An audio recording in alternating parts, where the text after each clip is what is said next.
All right, cool. I'm refreshing my page. All right, cool. Still says I'm waiting on the Just refresh. the inference. Let's see, refresh again. Popped up for me. No, there it is. Hey.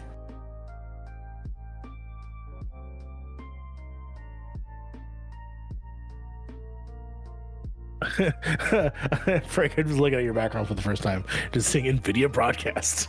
Yeah, it won't let me do here. I'm gonna put something else on there. It won't let me do the cool Alan Wake one I had because I have a cool like GIF one where it has like does like the glitches and stuff like that. Yeah. But for some reason on NVIDIA broadcast they'll let you do a GIF on what is this Camera Hub for Elgato, Yeah. which works through NVIDIA broadcast. It's just like, nah, we don't take GIFs. Like, that doesn't make any sense to me. But you have videos on here. Yeah. Huh. Dumb. So I'm just gonna throw up Champion of Light in the background. It shades all the buttons in Discord. Oh, the looks of them.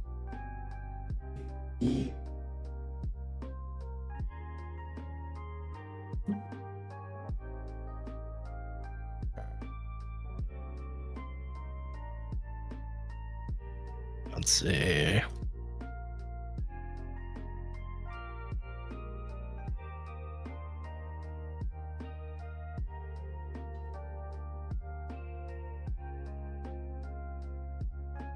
Carlos, how you doing there today? I How see you doing, out Carlos? How you doing, buddy? How you doing? Yo. There we go. there. As you can see, Fee is dead. Fiona got her. Fee has become kill. Yeah.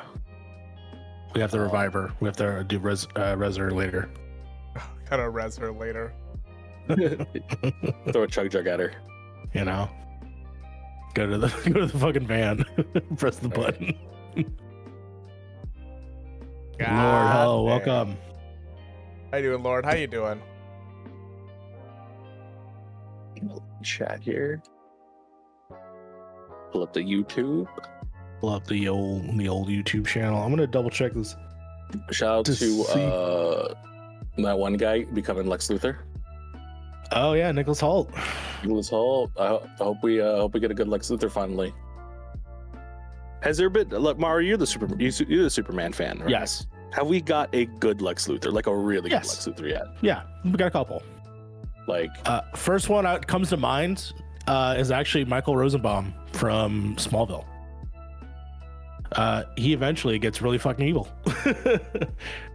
see, I look at a good Lex Luthor like he's a good gaslighter, right? He's evil, but the public still like he isn't like mustache twirling Dr. Evil levels of evil. You know what I mean? Sure. Like, I don't need Lex Luthor to constantly look at the camera and be like, I'm evil. You know what I mean? We already know. Yeah. Well, technically, good Lex Luthors and like the ones I've read are not necessarily evil. They're just hyper paranoid, right? And Sure. willing to do whatever they have to do to like make the human race survive. Yeah. I mean, at the very least, the connection that the Rosenbaum Lex Luthor has with the Clark is fascinating. I'm going from the sort of like long-term friendship to You lie to me. To you lie to me and hatred.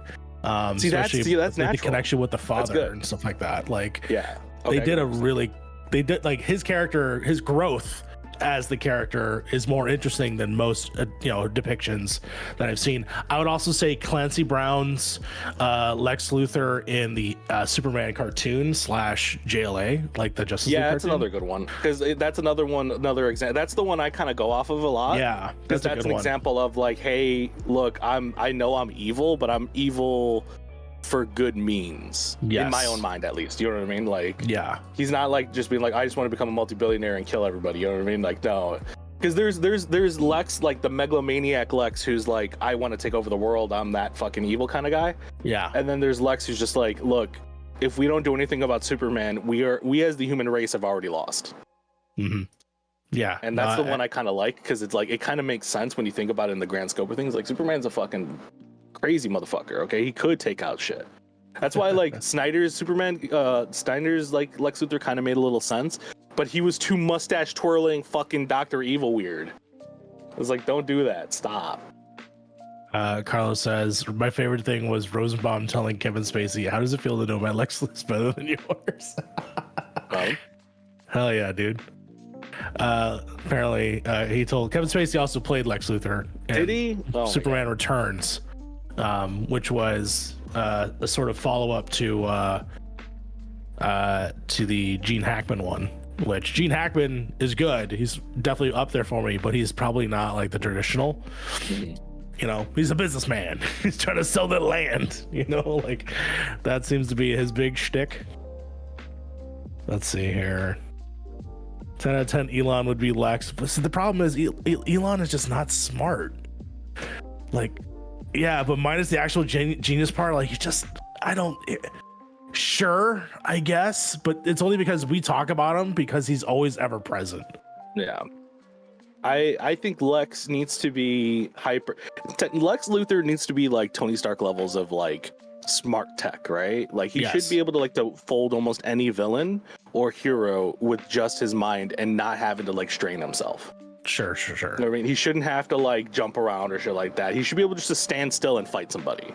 Fair enough. You know what I mean? Like that's the Lex Luthor I think of when I think of Lex Luthor. Yeah. John, yes, we do have codes for wrestling games. Specifically one. We have multiple codes. Two codes for one wrestling game. Yeah. Can you guess what game that is?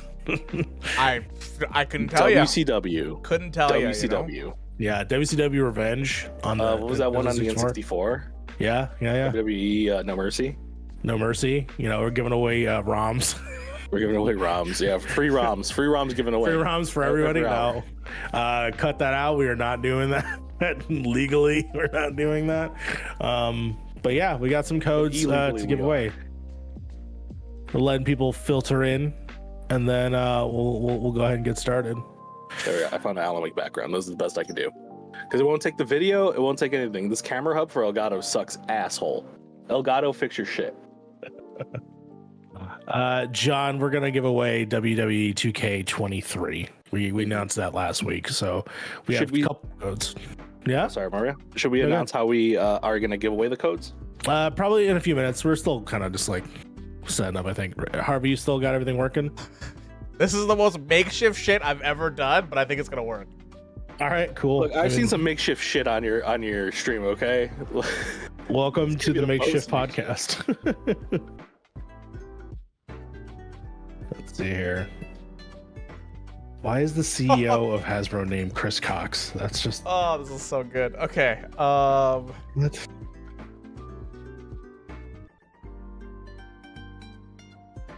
Chat, I hope this works.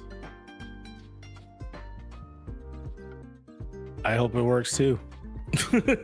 Whatever it should. I mean, I think, you know, I think it should work. I think it's the most fair way to distribute codes, and I think it's the easiest way to distribute codes.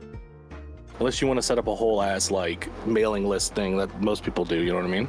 Of course.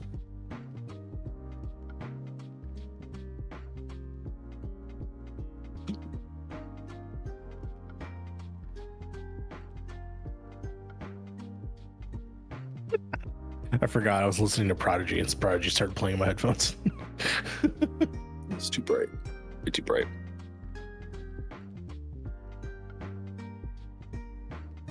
So is this makeshift in progress? Or we're progressively makeshifting? Yeah, all the time. Just what's that?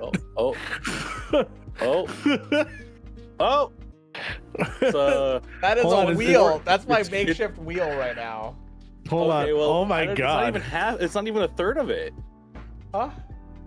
Oh, it came up weird because it was like a third. I know. I don't think it's a third. I'm fixing at the same time here, so like. Oh, okay. It looks good though. I mean, it looks good. I like the little, lights like, up. RGB lights. There you go. Oh my god. My 5 minutes of work right here. You know what? Put that ahead of our logo. Fuck it. Can you put that ahead of our logo? Yeah, it's on top of us now. So what I'm gonna do is I like how you when I told you Outer Worlds, you said Outer Wilds, and I was like, no, Outer Worlds, the other game, and you still put Outer Wilds. Oh, did I? for the chat, it's Outer Worlds. Outer Worlds plus DLC, the spacer game. I'm taking a picture of this and put it on Twitter. Like, we're not fucking around. There we go. We're fucking good. around. We're good.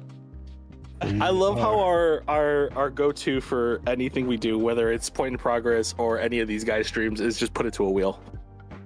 Just put it to the wheel. Always put it to the wheel. The wheel doesn't lie. The wheel doesn't lie. The wheel does not lie. So this is under my stream element, so I would have to put commands in my own chat. That's all good. So yeah. So spin. So yeah, chat won, 15 games? Yeah, 15 games. Chat won 15 games. We have provided 15 codes of different varieties from different places that we just had kind of codes lying around with. Yeah, these are the games that are for grabs.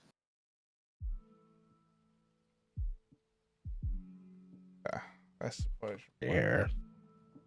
So, okay, I want to see if this works.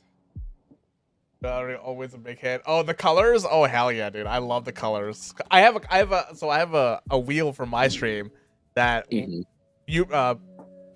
get to pick what color my character is gonna be. So everybody just lists about the colors. They're all on a wheel. It's great. Fuck yeah, dude. Since we don't have a fourth person right now, do you mind if I take a picture of my cat and make that the fourth person? Oh, look at that. Look at how nice that looks. Oh. Hold on, I'm on a delay, so I have to wait. Oh, so I'm watching it spin. That looks good, though. That looks really good. Okay, it spins it twice for some reason. So I'm not 100% sure why it's doing that right now. But hey, Mario, you're doing the camera stuff, right? Harv is. Harv. Harv. I'm listening to a photo to put in the fourth one. Fingers crossed for WWE Corey. Yeah. Should we explain how we're doing that, or still waiting? So we can get people to stay in the chat just in case. Of course. If anything, I was going to ask the chat if you can do us a favor. If you saw this on Twitter, please go ahead and retweet that so we can get as much people in here as possible. Give more people some opportunities. I know that technically that works against you, but at the very least, go ahead and spread the love for other people. Harv, this is currently my cat on my lap right now, on my legs. You could use that for a photo if you'd like for the fourth thing. For the fourth person. If not, I got another photo of her just laid the fuck out of on my mouse pad, but my mouse pad's a little dirty. We should have her as our like coming on stream. Like, I'll post them in general so you can see them too, Mario. I don't like the other photo because because I wrote a little bit of weed on my mat, so it looks like I do cocaine now. Because there's like powder right next to her. She looks like she just like drugged out. Lord. And the other one is just like her just chilling on my lap. I'm gonna have to do this for my stream, Lord. I think this deal. You having fun? Yeah, I like this because it's all embedded, which is great. It's all embedded in, so I don't have to like keep it on my stream. It's all just look at the kitty.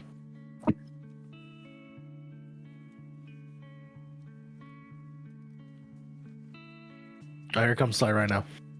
Oh, okay. Perfect.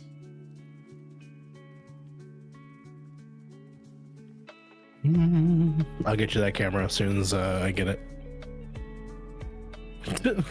Kitty. Close that, close that, close that, close that. Keep that open just in case. No, thank you, John. We appreciate you. Thank you so much for being here. Yes, thank you for everybody for being here. Great. Josh Strickland, I see you there. Hi, how's it going?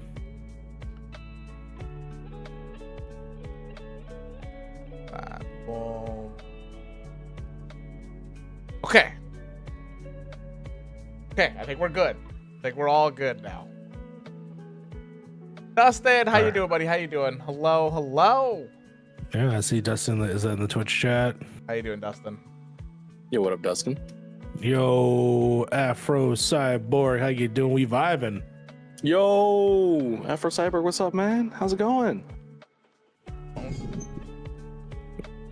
I hope y'all got some souped up PCs to play all these fancy indie games. Making some nuts and bolts. Wait, you're making some nuts and bolts? What are you making nuts and bolts from? What's nuts and bolts? Is that like puppy chow? Oh, I remember nuts and bolts from what? Like fucking Banjo-Kazooie. Was it nuts and bolts? Is that what it was called? Oh, the snack food. Yeah. It is a snack food? Okay. But is it a snack that smiles back? Like, ooh, slap your mama. Just right on back. Kind of like puppy chow. Oh, okay. Gotcha. Ah. Okay. See, I like that name for it though. Yeah, better than puppy bolts. chow. Nuts and bolts. It's actually pretty good. Some free shade? Heck yeah, we do. Okay. Now the other question is, do I need to make another one? Oh, another wheel? Yes. Wait, 3 wheels? 2 wheels. Oh, for what? Yeah, for people? One wheel for people. So how it would work is we hit the wheel, we wheel somebody in, right? And then we use the other wheel to pick what game they get. Now those wheels don't have to be on screen. It could just be the one that does the games. Yes. Yeah. So that way we just have one that helps decide who gets what. Okay. Well, what do you guys are going to be hosting this one? Because I need to logistically get this You're a real guy. all set up here. I got you.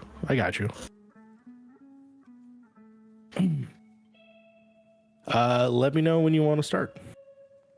We wait for Sly to get here. We'll give them a few more minutes. If not, then we'll go ahead. They said that they would be late.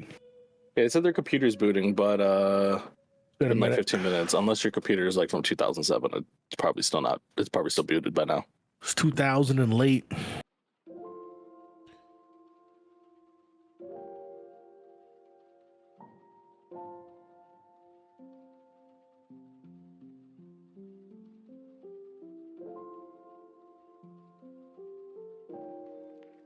That thing is a vibe though. That wheel does look cool. Right? Yeah, I'm gonna use this for my chat or my fucking shit. Can now. you put your face? I could. I could. That's awesome. You can put any kind of logo on there, so That's good. The fact that you like whipped it up in like 10 seconds is like pretty impressive.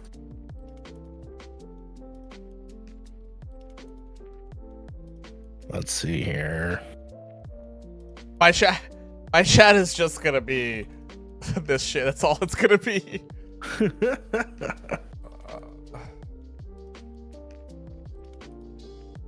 What am I thinking of the current AEW products?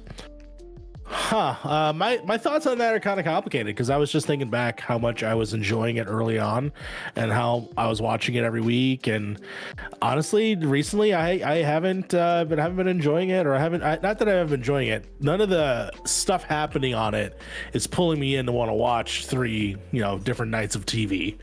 Let alone the main show. So that's been my feelings. I went there like a couple weeks ago. I didn't talk about it on the podcast, but I was on television at AEW Dynamite like not that long ago, which was surreal. But I wish it was better personally. I wish I had more things drawn to it. It's not like the old days. In old days, I'm only saying like 5 years ago, which is wild. Let's see. Better see all y'all at the Game Awards next year. I'm fucking planning on it. I'm already trying to get people to sleep on the couch for. How you doing, Kevin? How you doing? Yeah, oh dude, I'm going next year for sure. It's gonna happen. I'm getting tickets for that shit. Gonna go to the Game Awards. We're gonna get a nice, that, right? Yeah. You just buy tickets. We're gonna get a nice. I'm definitely going next year. The Game Awards, they're usually at in California, LA usually. Yeah, it was the Microsoft Center. Game Awards. They just announced them. Yeah, like $200. You say? What you think? No, there's no way the tickets to the Game Awards are $200. I think they're like 50 or 80. I mean, we could ask. Braden went Vegas. Braden, they all went. So I'm guessing it's literally cheaper to go to the Game Awards than it would be to see 2E2. Actually, Kevin, you were out there. Did you pay for your ticket? You don't have to tell us if you don't want to. Did you get invited to the Game Awards? Were you working? Actually, I think he was working. I think he was working. Which, that's an experience I want to hear from you. That'd be sick if you want to talk about it. Nose dead ass like. Okay. Yeah, that's what I said. Okay. I was right on the money. 200? Right on the money. God damn. You have to understand, though, it is you're paying for a live performance. You're paying for an orchestra too, because you had the live performance from that. You're paying for the orchestra, and then you're also paying for like your seats and stuff like that, from what I know. So that makes sense, because like keep in mind to go to a convention here in Chicago for like C2E2, right? For a weekend, it's about $100. Wild. Yeah, the JW part is gonna be the part that I'm gonna fuck up next year for sure. But I would love. I'll pay the $200. Fuck it. I would probably only go once in my life, honestly, unless they have something really cool. Unless they do something really cool. Yeah, unless I'm like invited to go. Like, after that point, to the JW. Yeah, I mean the after party is probably like even more fun. Yeah, after Sagar, I understand that mentality, but like $200, but then like I get to go drink with Ben Starr while he's holding his bag of shoes. That sounds fun. Hear about that? Like E3, for example, if you weren't invited to go to E3, it was almost like $1,200 for a ticket. Lord, like it was like about $1,000. So if you wanted to go to E3, you would have to spend at least $800 to $1,000 to go to like get a ticket, right? Yeah. I could be like 100% wrong on that. I remember when Mario, before we won our Microsoft tickets, I remember we were talking about going to E3 and we were looking at the ticket prices. We were like, what the fuck, dude? I believe that was the case. But we'll talk about E3 and stuff like that, because I do have we've had opinions on E3 on the podcast before, but we can talk about more on it this time around. Yeah, we'll get into it. We'll get into it when we start talking. And stuff. You know, Harv, I think we should start. Go for it. Yeah, I think we should start. All right. Let me go ahead and turn off. For some reason, I still got Prodigy playing in my ear. Give me 1 second. Turn that off. All right, cool. I don't drink, so that's past me. I agree. I don't drink either. I smoke weed. That's fair. You got to pick one vice. All right, you can't have both. Yeah, but what if you could smoke J with Kojima and Jordan Peele, like outside the JW? Dude, if Kojima came up to me, like, hold on, I do have one. If Kojima, hold on, if Kojima came up to me like this, with the booth in hand, like this, and was just like, smoke that. There we go. I would, in a heartbeat, I would get fire powers. I don't even have a lighter on me. All right, Harv. Oh, sorry. I put Sly's camera in there. I got a feeling Kojima one. Like, obviously he can't because he's Japanese, but I know for 100% when he's in the States, Kojima's smoking that booth. That's the only way you can come up with fucking 9/11 before 9/11. You know? Right. Kojima has to be smoking something. There's no fucking way. Yeah, I need to see what he sees. That's exactly correct. Sam Lake has that Swedish weed, you know what I mean? Absolutely. All right, I think we're ready.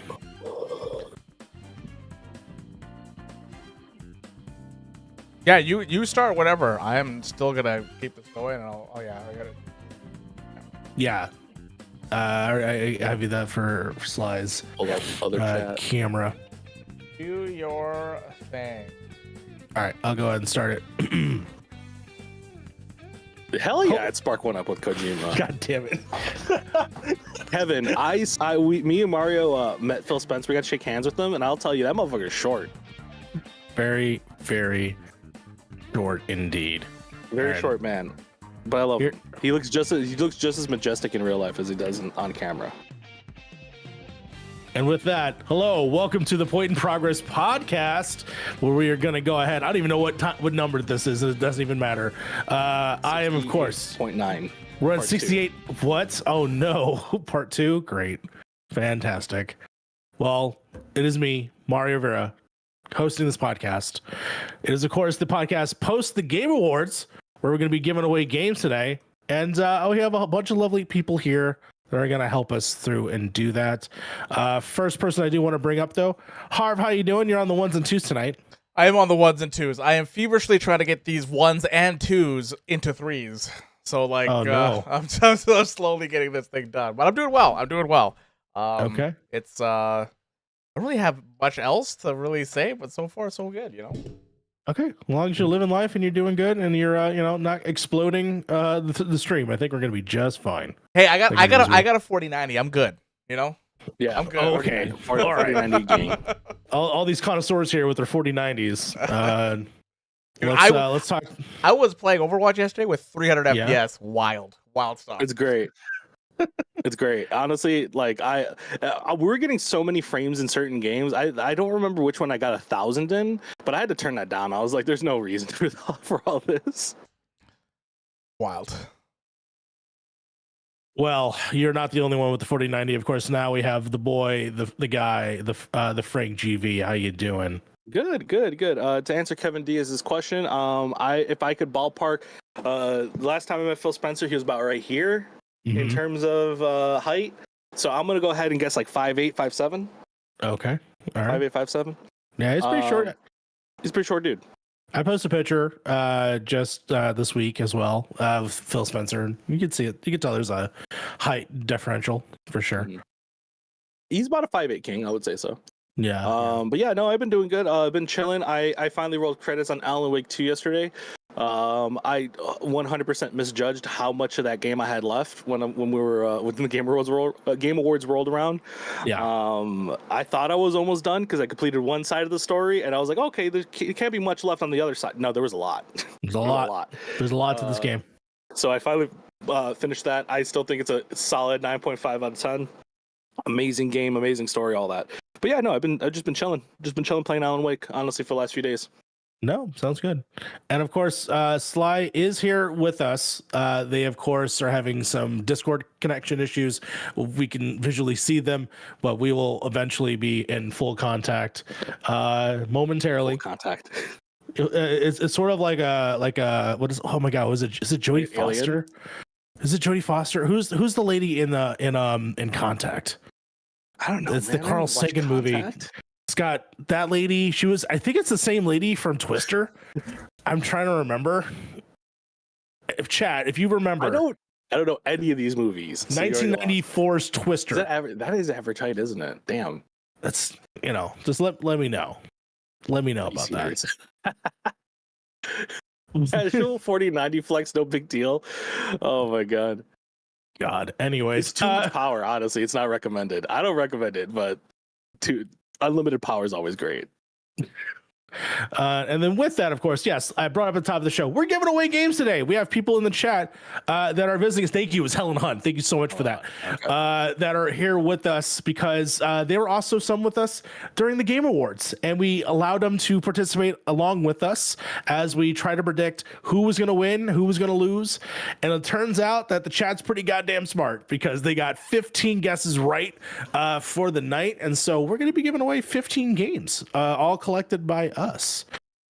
So that sound about right, everybody here? Sounds good to me. Okay. All right. So in terms of what we got going on and how we're going to give that away, it looks like Harv has prepared this wheel for us. I don't know if you want to take a second and show off that wheel. Yes. Okay. The test. Oh, there it is. Look at that.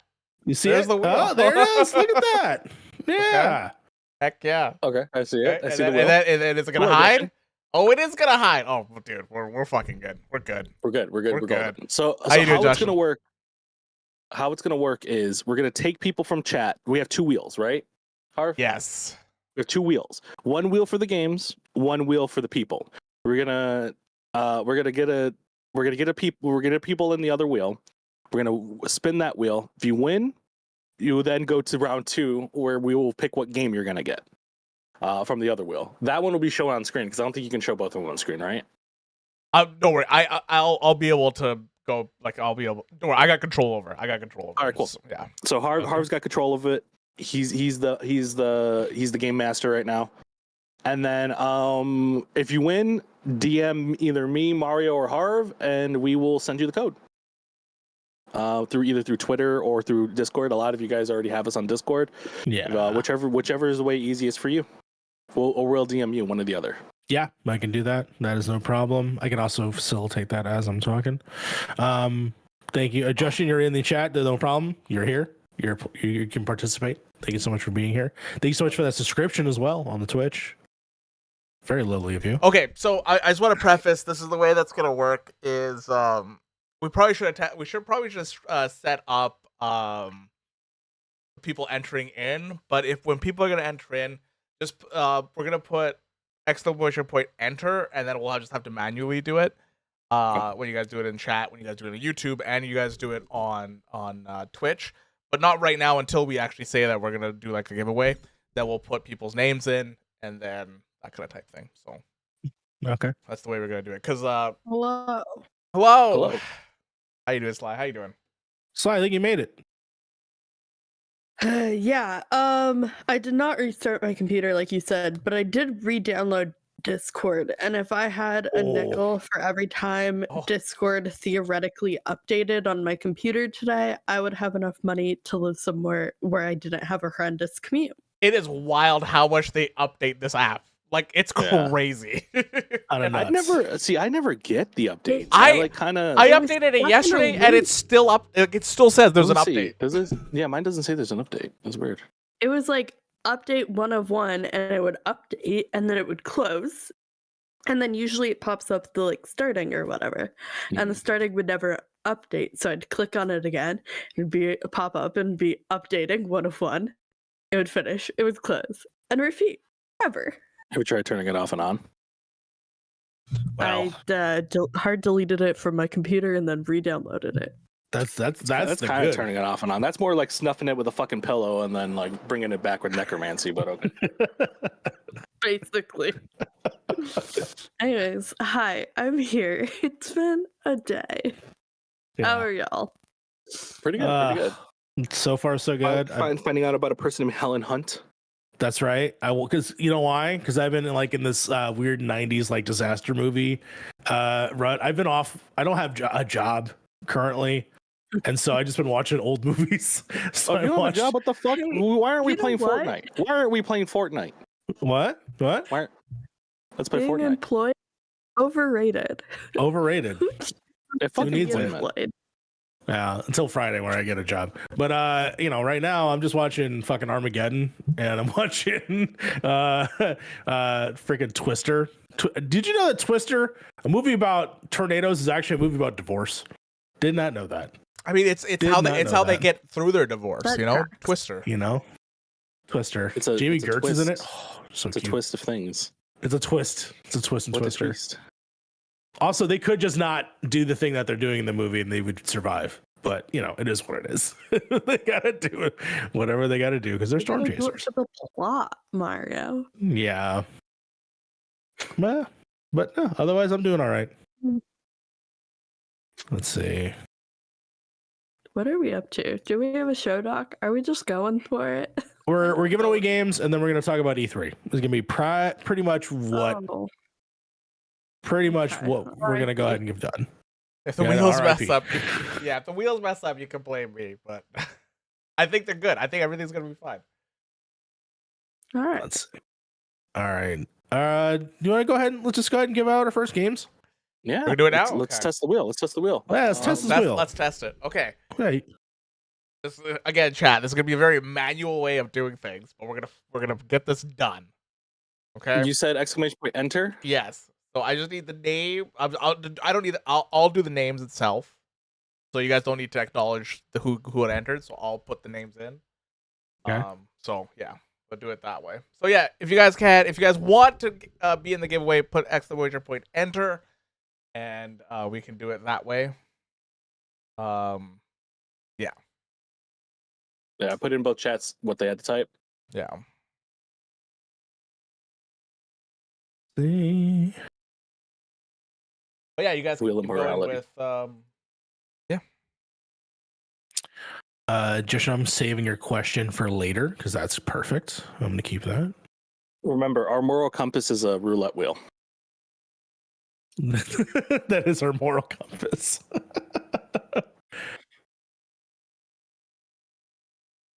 Hey, what's up, Bafana? How's it going? Good to see you in chat. All right.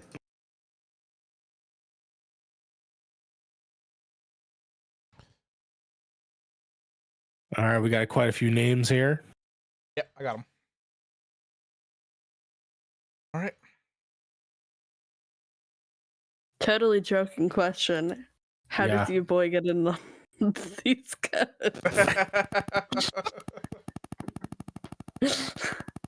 Somebody's oh, there we go. Never mind. Somebody's mic was doing some weird things. I heard someone's like doing a drum beat. Yeah, I know. One of those. Yeah. I'll give you my answer. God of War 2 is when probably me. Nah, it's fine. There's something called E3. Does your compass have 0, 0? My compass have 0. I have no idea before. No, but it's got 00, you know. Oh. Hi, Carlos. My moral compass is a D20. It's fine. Okay, let's see if this works. Your moral compass is a D20? Mm-hmm. I raise you one better. What about a D100? That's too many choices. D20. Christ. Let's go. There are the names. Oh, there they are. There are the names so far. We'll pull it up. I'll say we got Lord, we got John, we got Josh, Jushin, Carlos, Fauna. Hell yeah. Not all roulettes have wheels have 0. I guess that would make sense, right? 1, they would start at 1. That would make sense. Well, we'll post on Twitter. Number of we're starting to get voice on my desk currently. I'd like to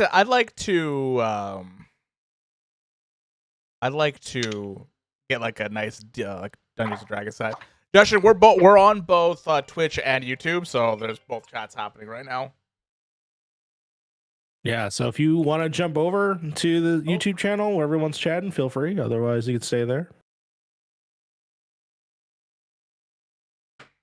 I am looking at both at this current moment. Okay, I have to quickly go downstairs, and then I will ring, or I'll, you know. No, that's fine. I did want to talk about how I want to thank everyone, not only coming and visiting us last week during the Game Awards, which was very much fun, and the chat was popping off all night last night. I do want to thank the thousands and thousands of people that watched our cutouts of the Game Awards. Yeah. There's quite a few videos that we cut out of the stream and posted individually because we thought that those were some of the best representations of what the night was, which was just pure insanity. The Herald of Darkness video from Alan Wake has like 12K views, and that's fucking incredible. We gained almost 25 subscribers just off that alone. Just off that. Thank you so much. If you are someone that if you're watching this later, or if you're hearing from this, that warmed my heart all weekend. The comments, saying things, especially like praising some of the people here. Like Frank got some love because he knew what he was talking about Poets of the Fall. I finally got the comment I've always waited for. I've thrown, since Point in Progress has started, I've thrown random knowledge out there, and I was hoping somebody would fucking like click with it, and they finally did. I'm just so happy about that. Someone just like make sure you're all good. Give me a Mario, second. Fauna's asking for a D20 roll. I'll be right back. Or purple. I was gonna roll all 4 for y'all. Fucking roll all 4. Which one do you want, Mario? I'll take sparkly white. Okay. I just picked for everybody else, but I was giving you a choice. Thank you. Okay, get some dice ASMR in there for you go. Okay. No. On the morality D20s. I already had it. No. Oh. Hold on. I already had it. I have an opportunity to pull out my D&D alloy dice set. Okay. Well, hopefully it's better than what I got for you, because that was a solid 2. All right, add 2 to whatever you get, Frank, and that's your score. This is a D20 right here. Harv got the Chad dice because the aliens in the background. He got a 9. Oh, okay. Is this a D20? Mario and I tied. We're holding down the morality this stream. We both got 18. Bam. Oh shit! Okay. Metal D20. Got a nice alloy one here. Let's see what we got.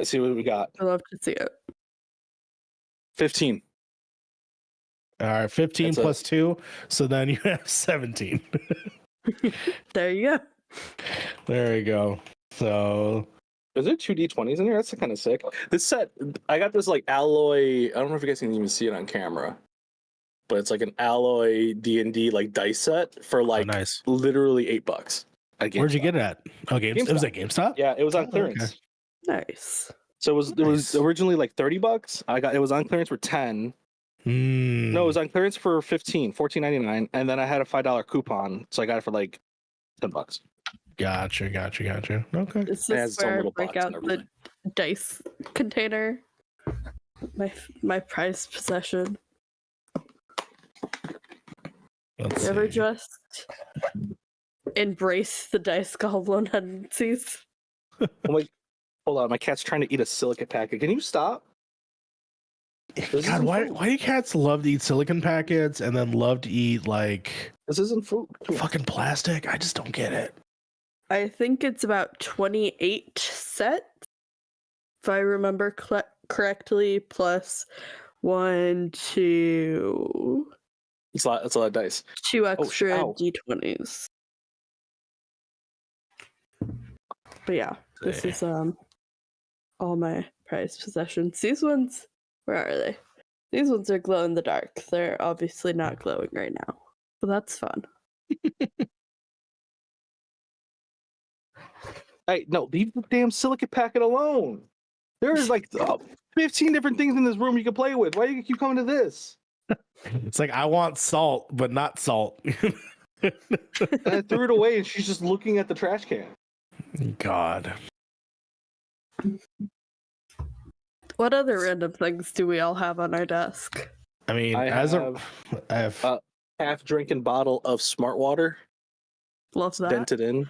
I have a Steam Deck. I got an ounce of marijuana. NHL officially licensed deck of playing cards. I have a vacuum. Christmas gift.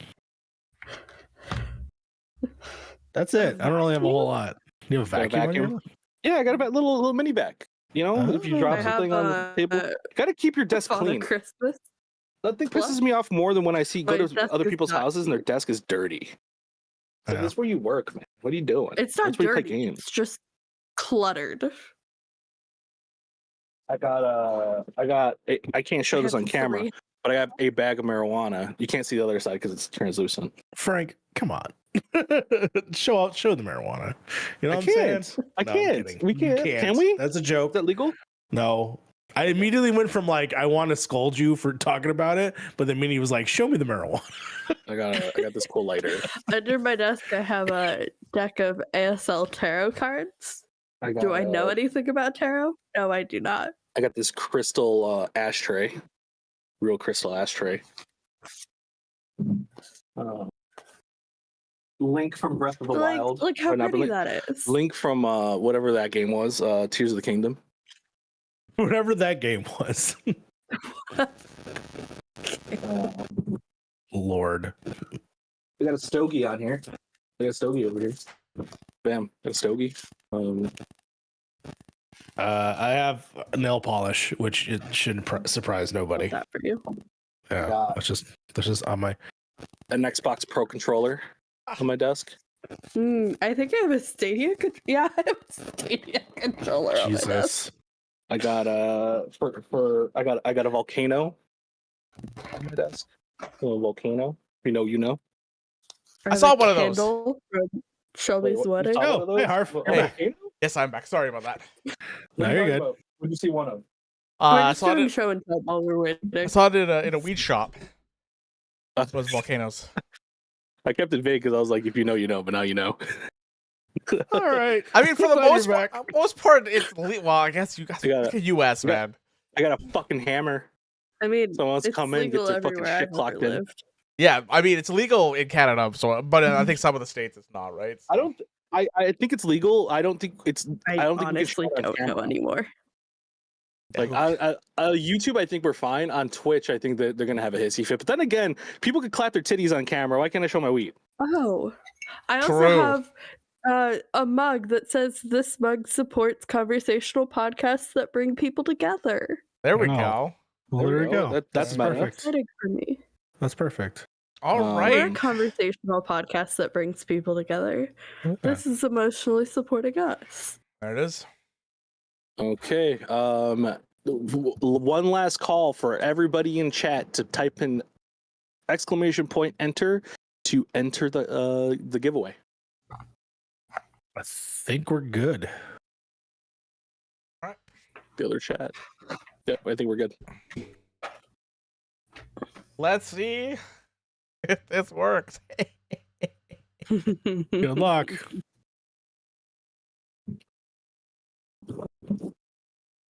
Okay, that did not work. 1 second. It's so odd because on this side of the camera, I just have to put on blind faith that it's happening because I can't see you do it live. I see it in a delay. I see it within, just getting it through to the other side. Yeah. Oh. Okay, I know what the problem is.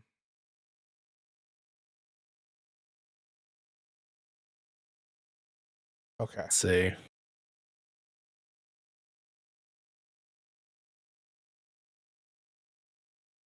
I know we're trying. Spin the wheel. Spin the wheel. Spin the wheel. No, you know what? We're just gonna do it this way. Oh no. It worked for like a second. Right? Oh no, wait. Oh my god, I'm so dumb, chat. What happened? No wonder it didn't want to work. It's because I put the wrong command in. That might help. There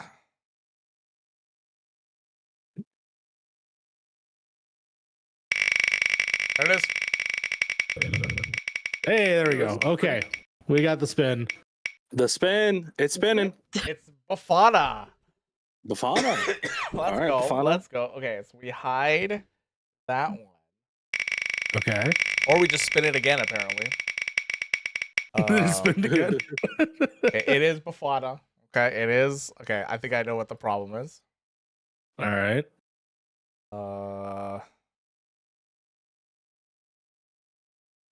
I'll wait till you put that away before I'll say anything else. Okay. Show games. Bam. Okay. There it is. All right, Bafana. So this is your chance to getting a specific game on this list. Heck yeah. That's a lot of games. A lot of games. A lot of games, yeah.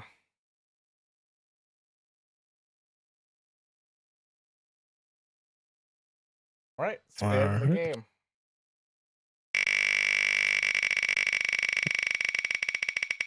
So all of these codes that we have right now are currently Steam codes. These will be redeemable. Oh my god, you came so close. Mr. Prepper. Oh my god, you came so close to WWE 2K23. I was like, oh. Damn, so close, so close. Okay, Bafana, you have me. I believe you have me on Discord. If you want to just send me a message, I'll send you over that code immediately. Yeah, you'll get that right away. And Harv, I'm guessing you're taking the games out as you go. Yes, I'll do Very cool. Don't mind that. Is there a 2K33 there? You have to wait 10 years, but you will get that code in 10 years. Yeah, we have at least 2K 46. We got 223s, so we should be good on that end. All right, do you want to keep going? You just want to do a bunch of them? Yeah, just do a bunch of them right now. Might as well keep it exciting. Okay. We built it up this much. Yeah. Okay. I mean, we'll keep the same names if anybody else wants to get added to the list as well. Is that how we want to do this? Yeah, so let's see. If there's anybody else new in here that hasn't been added to it, here, you have a few seconds here. Go ahead and hit !enter. And then we could take a look because I'm double checking the participants in the chat. See, making sure some people are still here or not. Mm-hmm. And check in and see. Carlos might not be here, but in spirit, we should stay on the thing. Carlos is always with us in our hearts. Yeah, heart and souls and minds. So right. All right, cool. I think we go ahead and start spinning out for the next one. Okay. All right, let me know when you hit it. Why does it do 2 of them? It does 2 spins? Yeah. All right, Carlos. Okay. Woo! All right. Hello. Oh, you are here. Cool. For some reason, you're not showing up on my participation list. I don't know why. All right, this is just the just the test one. I have to hide that one. Okay.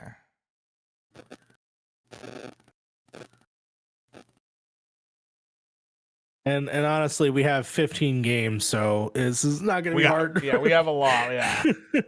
Most likely, people are going to get a code tonight. Okay.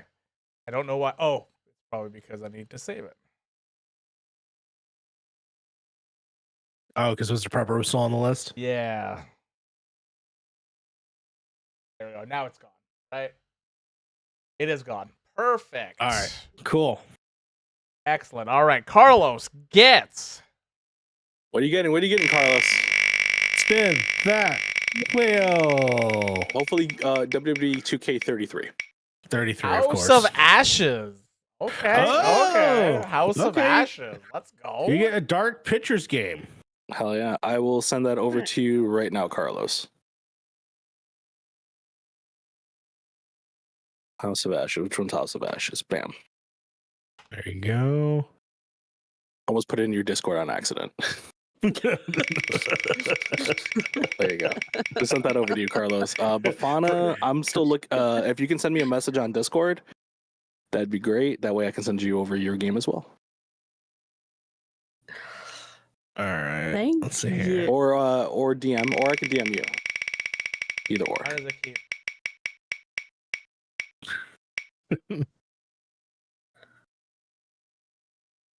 Looks like Harv is like fighting an invisible enemy, and then the invisible enemy. I really am. I really am fighting. I'm I'm fighting a wheel, and the wheel is winning. Okay, this is not good. Listen. Oh Lord. We're all fighting that wheel of time. Exactly. All right, let me know. Let me know. We'll do one more. In the meantime, I did want to talk about at least something big that happened this week. I've been mentioning a lot in terms of like online. I did a whole 50-minute conversation with myself on our channel that you can all watch. But I want to talk about the fact that E3 is officially dead, and not just dead by like we all declared it dead, but like the ESA is like, nah, fam, we're not doing this. Like, yeah, read pop, we're out. Like, yeah, it's officially in the grave. Like it's 6 feet under. We were all speculating it wouldn't come back, or maybe would come back down the road. It is dead. Yeah. So, and with that, I did want to just have this general conversation of how people became aware of E3. I'm going to pull that from Justin's question from earlier, which was, what was the first time you became aware of E3? Yeah. I'm actually going to go ahead and start with Frank. Frank, I know is a chap of the same, cut from the same cloth as I am. Yeah. But I'm curious, I've been like, watching E3 years since I was a kid, man. Probably sometime after G4ia, because remember G4ia used to be that kind of like big video game kind of thing back on TV, and then E3 started showing up on TV, and Spike TV, I think Spike TV was the one who was showing E3 at the time, or G4 was showing it, but then I think Spike TV kind of took the mantle of that, and then YouTube came along, so then we started watching it on YouTube. Man, it's been a long time, but yeah, E3 I've been watching since I was like way kid, probably like 10, maybe 12 years old. If I could throw a guess out there. Yeah, I mean that's roughly the time where I've also became aware of it. I started watching it, like you said, it was present it in on G4, and then they would have post conversations after the fact with like Morgan Webb and Adam Sessler, and some of the attack of the show people as well. That's the time when I started sort of like consuming E3 in a weird way. Funny enough, like I think I remember seeing images though a lot in actual magazines as well, very early on. Yeah, you know. Like those Xbox magazines and PlayStation magazines. Yeah, Game Informer was always a big thing. Electric Playground was it Electric Playground? No, it was Electric. I don't remember Electric Playground. That was the TV show, but it was Electronic Monthly. I think it was called something like that. Yeah. Chat, help me out. What? Yeah, good luck. Right? All these fucking magazines are way long gone. Yeah, these are basically Electric. I think Josh is Electric Playground, so it's got to be I feel like Electric Playground was the TV show that was on G4, and it's still around. You could actually watch it. That's Victor Lucas, and Tommy Tallarico ran that show. Fellow Canadian. Fellow Canadian, yes. But I think it was called like Electronic Monthly. I'm gonna look it up real quick. But Sly, in terms of like video games and stuff like that coming with E3, like what was your awareness of this event? Yeah, I always loved video games as like games growing up, but I didn't really get into like the culture around video games until like preteens, I guess. And that's when like Let's Plays were starting to pop off, and I started going to like PAXs and stuff. And E3 was always something that like I was aware of kind of after the fact. I was like, oh, E3 just has all the announcements, blah, blah, blah, blah. And it didn't really become a thing for me until I started being around people and having friends who were like actively participating around E3, people who were doing live reacts, watch alongs, that kind of stuff. And so that was probably around when I was like 15 or 16. So it's something that's not been nearly as big of an impact in my life. But during like those couple of years, it was a huge impact on my life. Like,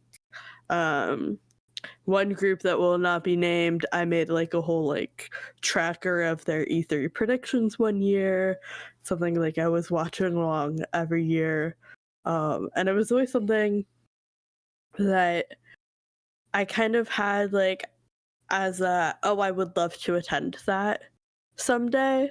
Not necessarily as a like, oh, I want to go as a fan. More of a like, I thought that would be a really cool thing to cover and be a part of. But I was never even close to it, a place where that would be a reality until, very recently. And ever since then, it's been dead. So yeah. I've been having so much like fun, and like some of my best memories have been the work we've done with like all of our amazing friends and our covering of like the Hot Game Summer and Summer Games Fest and all that kind of stuff has been really, really fun. And I always like wish I could do something like that with E3. So it's kind of, I knew it was coming, that they were going to just yeet it, but it's still really sad and kind of bittersweet seeing it go. Yeah, it's had a fairly long history in gaming, coming from like being sort of an offshoot of CS, which games were shown off there quite often, but then they needed sort of another bigger outlet because games was just getting too big, and so that's sort of what became of E3, to then being associated with ESA, and then where it's at now, where it was supposed to be like more of a convention, at least with Reed Pop's involvement. Yeah. Which that was one of the biggest changes, right? Yeah, because one of the biggest draws growing up on E3 was that it was exclusive. Yes, right. Like you couldn't get into E3 unless you were obviously media, or you were part of the industry as like a dev or something like that. It was a trade show from what I remember it being, for devs to kind of talk to each other and be around each other, and for media to basically just show off these games that at the time when we were growing up, the only way you can find out about new releases of games is your local GameStop. At the time would be Game Crazy, Hollywood Video, Blockbuster, all these places. You wouldn't know really a game is out until it was just on your shelf. You know what I mean? Unless you're really heavy into like buying magazines. If you grew up in and grew up broke like a lot of us did, you weren't buying magazines because those things were almost like $20 a piece. So your best way of finding out if a game release was like going to your local shop or something like that. So E3 was kind of cool because it was like, hey, we can finally see what's coming out. We see previews of it and everything like that for the free. It was pretty nice, unless you didn't have cable, and if that's the case, then I don't know what you were doing in the late '90s, early 2000s, because cable was everything. The only other times that I would actually know anything about video games growing up would actually be on the back of comic books. Because comic books would have ads throughout like several amount of pages, and I think I specifically remember like having like a PlayStation ad or something, and it was always the like weird ethereal like David Lynch looking shit. Yeah. It was kind of sick. Back when you really had to try for advertising. Yeah, that, or even I watched a lot of MTV growing up. And MTV was another one. Yeah, had a lot of different interstitials that they would try to incorporate games in, especially earlier on, and that took a lot. But Harv, I'm curious about your perspective, especially you're relatively my age, but like, were you watching the same shit like we were doing? I knew you were gonna go with the age thing. I was like, you're trying not to call him old right now. No, I'm saying we're roughly the same age. So like, did you grow? But we grew up in two different places. I'm very curious of like, what was your trajectory of like consuming E3 and learning about that from your perspective? Canada have G4? Does Canada have G4? Yeah, we had G4. Yeah. Okay. My whole connection to E3 was very, very late. Maybe like 10 years ago, I would say.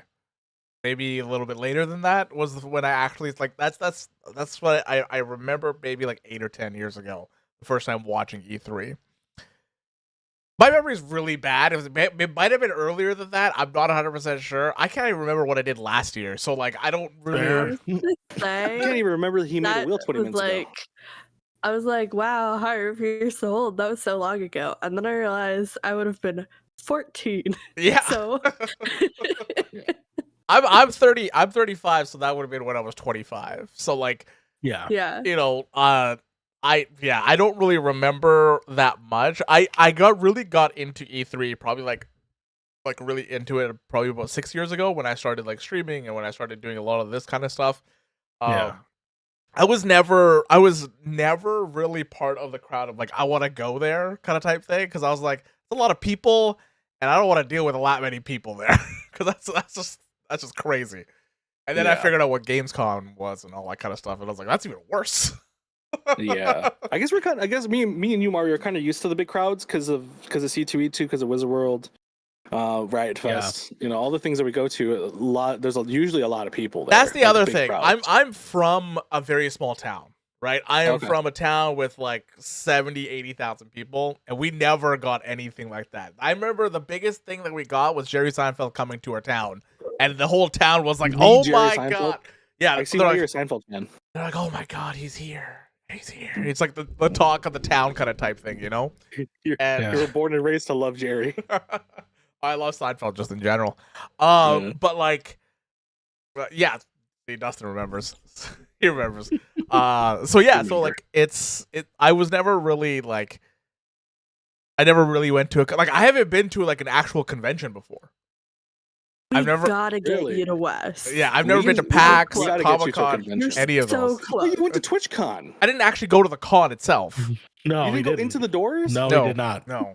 It doesn't count then. Yeah, I love that for you. It doesn't fucking count. Damn it. I was in Las Vegas, but I didn't actually go to the actual con. He was just in the pool. We gotta get you to a con. We gotta get you somewhere. I'm like, it's like, I'm like, there's like the big walls, and I'm like, let me in! Even though I could have just got in, but because I bought tickets, you absolutely could. Yeah. I could have just used somebody else's pass. Honestly, I could have. Dude, honestly, you should see me and Mario every time we go to like C2E2. I usually get in for free somehow.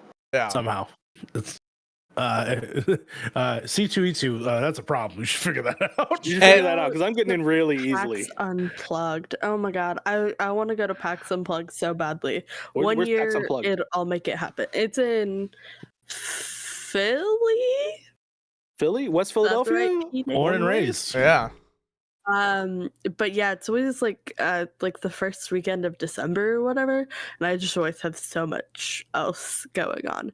Oh, yeah, it's already over then, right? Yeah. But yeah, it was a couple weeks ago. But like we should get Pip to East is what we should do this year. I'd love to go to East. East would be awesome. Yeah. I already got so much trouble going on in the next 2 months. I mean, I went to East like a week before the world shut down, but it was incredible. I had a great time. What I was gonna say, yeah, the closest thing to like a convention that I could attend in Vancouver is like I know they have a anime expo here at some point. I would love to see you go to an anime expo. Is that no? SakuraCon is in Seattle. Yeah. Yeah, I think so. And then the other one is the Linus Tech Tip usually has his thing here as well. Yeah, he's not having it next year. Yeah, since he's here, so like he usually has it here. So interesting. But yeah, that's go to San Diego. And the biggest like events I've ever do is sports events, right? So I've been in like sporting events and stuff like that. So like I don't count that. I won't count that. Convention? No. It's the thing is with the sporting events, it's like you're in a giant group of people. 9 times out of 10, though, you're sitting in your seat, or you're in your secluded area, as opposed to like a concert where you're like, if you're in the general admission area, you're usually standing up and getting bunched up with everybody. That's similar how of like waiting in line at a convention, I guess. I don't know. I can see elements of that. Harv. Quick question for you. Do you remember what game Bafana won? Was it Mr. Prepper? Yeah. Mr. Prepper. Yeah. Mr. Prepper. Okay, cool. What do we got to do to get you out to CPA and me out to... Oh, fuck. Where do they play? Abbotsford? Oh, Abbotsford. Yeah. Abbotsford is like... could be knowing things. 40 minutes away from where I live. Like 30 minutes away from where I live. So... Sebastian's... Lord. Down. But yeah, E3... If I go to an anime... I would, you know what? When is the next Vancouver Anime Expo? Let's see. Vancouver Anime. I'll if you can get me into Vancouver, you're gonna have to like fucking smuggle me in. There was another, if I'm not mistaken. I need Harv to go up to people and guess what they're cosplaying as. I need that serious personally. All right, Harv, dude, get together. It's February 17th, so it's coming. Oh, hell yeah. I can swing that. I think I can swing that. Sorry, it's called the Fan Expo. That's what it's called. Got it. But which is the anime convention, so. Okay. B, I'm gonna need you to smuggle me into Canada. I need you to come all the way down to Vancouver so we can go to an anime Why do you need to get smuggled? You could just go up to Canada. I mean, you have to have I don't want to do it the illegal way. I'm Mexican. I don't know. Or half of our thing is jumping over things. I just expect everybody to have a passport at this point. I don't have a passport, but I have a ID. Enhanced. Yeah. That'll get you, I think, through like by car. I think that'll get you through there. By car and by boat. By boat, I need you to come, but not by plane. I need you to come pick me up. Is what I'm saying. At the border. Interesting. It's a little too far away. That border is way the fuck out there. Frank, just so you know, I was watching back our E3 videos that I made from a couple years when we did that whole thing. If you remember the beginning of those videos, though, you talk about how you got searched. I got searched hard, bro. I said you vaguely looked Middle Eastern. I'm like, you fucker! I can't believe you said that in the video. It had to have been because, dude, like, I'm looking at everybody else, and I'm like, bro, why are you searching me all of a sudden? They made me take off my shoes. It was weird. Oh, dude, I have stories of giving. I remember when I went to Mexico, they thought I was Mexican, and I was that's what like, I mean. Yeah. Like, that's what I mean. That's weird. I'm pretty sure they thought it was Middle Eastern. I was like, what the fuck? No, I'm Mexican, bro. And then when I went to India, they had stopped me because they thought my parents were smuggling me out of the country. when I was like 11, and they're like, so then they start asking me about my flight, and my parents are like, here's money, just let us through. Just let us through. And they're like, all right. Yeah, TSA is 100% racist and corrupt. Sucks. I fucking hate TSA. Well, Indian TSA is like they'll bribe you. You can bribe them. They're corrupt. Yeah. Yeah, you can. Lord. That's wild. But yeah, on the topic of E3 though, yeah. So me and Mario have gone to one. We went to one on Microsoft, and I think you went to one on GameStop as well. Yes, I went in 2016, and then we both went together in 2019. Yeah. We won some tickets. I think I signed up for Xbox's Fan Fest, and I won. Yeah. And it was like, you can have a +1, and I was like, I got to bring my boy. I got to bring my boy with me. I'm not going to the LA E3 with someone else other than Mario. I was like a scouter. Basically. But yeah, no, we got lucky enough to go on Microsoft's dime, which is pretty cool. So our tickets were provided by Microsoft. We got exclusive seats to the Microsoft conference. Yeah. If I remember correctly, right? So we had this whole little thing before the Microsoft conference. They talked about stuff. They showed us some stuff. If I remember correctly, they showed us games even before the conference. I don't remember that whole part of it is a blur to me. Yeah, when we were sitting in the theater and they were like, we were like, okay, we'll give you your free stuff because they had a backpack full of shit they would give you. They give like you guys your free stuff later. Backpack shit, t-shirts, like a bunch of lanyards, stuff like that. Yeah, I forgot about that backpack. Now that you're reminding me, I still have it. They gave us a Sea of Thieves backpack filled with like it didn't come with a controller, which I thought was fucking weird because I'm like, Give it headphones though.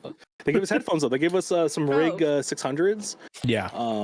Speaking of PAX Unplugged, I have this back from PAX Unplugged. Yeah, there you go. Yeah. I didn't actually go to 2018. But PAX does these like merch grab boxes things of a bunch of old merch from old shows. And I did a box of that, and I got a bunch of Unplugged merch. We'd love to see it. Oh, interesting. Nice.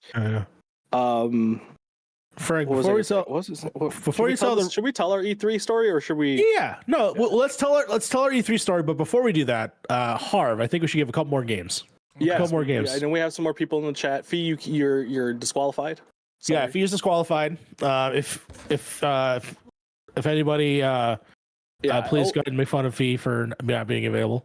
Only special features. I see you in chat here. If you're still in chat, if you can just type in like that's me. !Enter. It's you. That's me. Oh, never mind. You're disqualified too as well. That's my special project I'm working on. Don't worry. Way to out yourself, Mario. Maybe look at that YouTube channel for later. Anyways. Oh, it was an advertisement. It's all advertisement. But all right, Harv's got the wheel back up on the screen. We have a couple more names still left for the pickings. We still have John, Lord. Bafana's name is still on there. Carlos is on there. Jushin, Joshua. Anyone else want to be on here? Anyone else that's if you were in chat? I know Afro Cyborg, you were here earlier. If you're still here, hit that. Yeah. Hit that thing so we can add you in. Kevin Diaz, if you're still in the chat, put your name in so we can put you in. Yeah, because I don't know what is true and what is not true because it's not showing me everybody's name. Now the question is, if they win, do we want to take them off the list or no? No, I say no. Yeah. We have a lot of games. If you're here and you're chilling with us, then you're thinking, Dustin, is Dustin's name in here? I don't know if Dustin did the enter. Dustin, if you're in chat, put your name in the fucking ring. 2K33? Do you not want to win 2K33? 2K64. You know what? Go ahead, Adam. Go ahead, Go Zach. ahead and add him to the list. Yeah, Adam. He's here. I'm going to add you to the list, Dustin. I can also, I was going to call out some moderators that are chilling here, not talking. I don't know. I'm not going to do that. Everybody's entered to win except for the Pip crew. That's right. Because I have access to the codes right now. If I wanted to redeem them, I can redeem them right now. We can just redeem them. We can just end the stream. It's like, all right, cool. 15 games for us. During the Epic Game Sale, Alan Wake 2 right now is $26.79. Get that game. Podcast to be a part of. Hey, you could have been part of this podcast. All right. Here we go. Let's see if this works. All right. Hopefully I fixed. Yes, I did fix it. Fuck yeah. Nice. All right. We got some more names on the list. Carlos again. Carlos. Carlos, you're getting lucky, buddy. Okay, hide. All right, what is he getting? We're not saying Carlos is our favorite, but I'm saying Carlos is my favorite. Carlos, how many times have you been on this podcast? I guess this counts as payment. And he gets the quarry. Oh! He's got a super massive heart. Well, what did you win before? You won House of Ashes and the Quarry. Yeah, he's got both super massive games. He's got a super massive heart on right now for the massive games. Congratulations. Lord, on the Epic Game Store, because I think it's only exclusive to the Epic Game Store, Alan Wake 2. I think through deals and stuff like that. I'll send you the if you go to the post. Yeah, if you go to Wario 64, there's a coupon you can redeem. And I'll send you the post right now. Yeah. Free games. And Carlos, I just sent you over your game. Let's do another one. Let's do at least two more. Let's do two more. If you win 3 in a row, we're gonna have to take you out of the list though, for a little bit. Carlos. Yeah, you gotta go, Carlos. If you somehow get another one, you're getting. I'll give you a different code. Lucas, you can put an exclamation point. Enter. Right? That doesn't count as fee. Ooh, we got a new challenger. Yeah. Lucas can jump in. Lucas, you count. Lucas counts. You're part of this game too, buddy. Give me a exclamation point. Enter. We got Nardy's Arcade. Hey Nard, what up? Nardy! How you doing, Nardy? How you doing? Yes. I'll send you over the info for that too, Carlos. If you want to download out, I just rolled credits on Alan Wake last night. Easy 10 out of 10 game if it didn't have like a few glitches. All right, I got both you guys. Lucas in. Lucas is in. Nardy is in. Now we all know that fee is just going on Lucas's account. Yeah, that is just fee. Typing that in. Imagine. Oh, Lord. All right. Here we go. Here we go. The wheel is spinning. I really love that I'm like 30 seconds behind on the YouTube feed. So there's Lord. It's Lord. Lord. Our Lord and Savior. What is he getting? All right, Lord. Here we go. Lord, whatever you get, I'll DM it to you right now.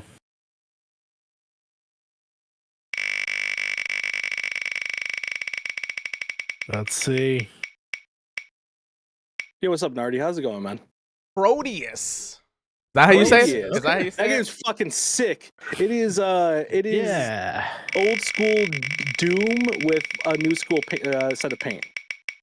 It's kind of like Doom Eternal, but if you like pixelized it and then made it like old school Doom. It's really good. I played through it. It's a really, really good game. All right, Lord, I'm finding you right now on Twitter.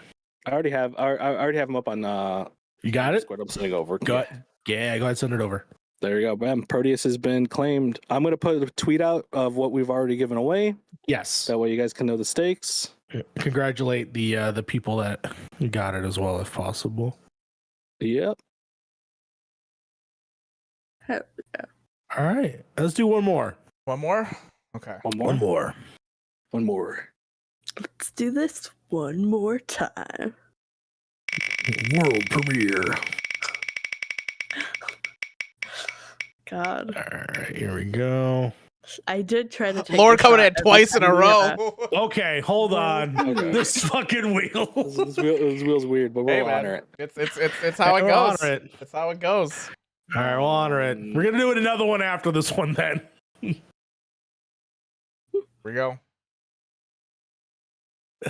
Double the rewards, double the prices. Yeah. All right, spin. What do we got? It is Headspace Shipbreaker? Headspace Shipwrecker? I'm looking at the list here. All right, I see it. I'll let Frank go ahead and deliver that to you. What was it? Hard Space Shipbreaker. Hard Space Shipbreaker. Are you deleting the ones once you send them? Yeah. He is. Yeah. Okay, good. They are being removed from the list every single time. All right, one more. Hopefully it's not Carlos and or and her lord. The back-to-back. Idiots. If it ends up being that, though, I'm sorry, guys. You're banned from the chat. You're disqualified. You get no more prizes.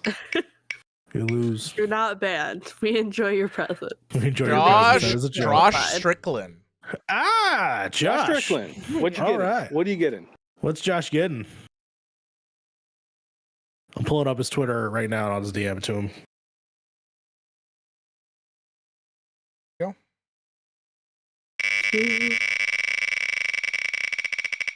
Fauna, do you have a Twitter? And if you do, can you DM it to me?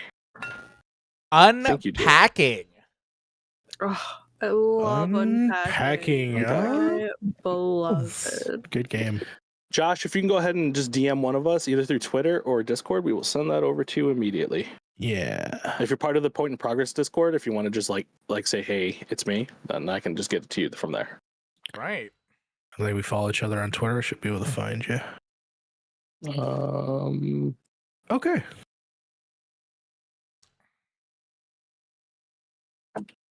Man, can we talk about how much I love unpacking?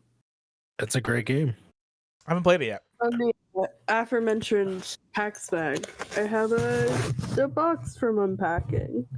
Mario, can you send me Josh's @ if you follow him on Twitter? Nice. That way I can add him to the thing. I think Bafana's in our Discord, so you could probably just DM him from that way. Got it. I already got Bafana stuff. Okay. Yeah, he's already got his code. I just want to see if he has a Twitter. That way I could add him to the thing.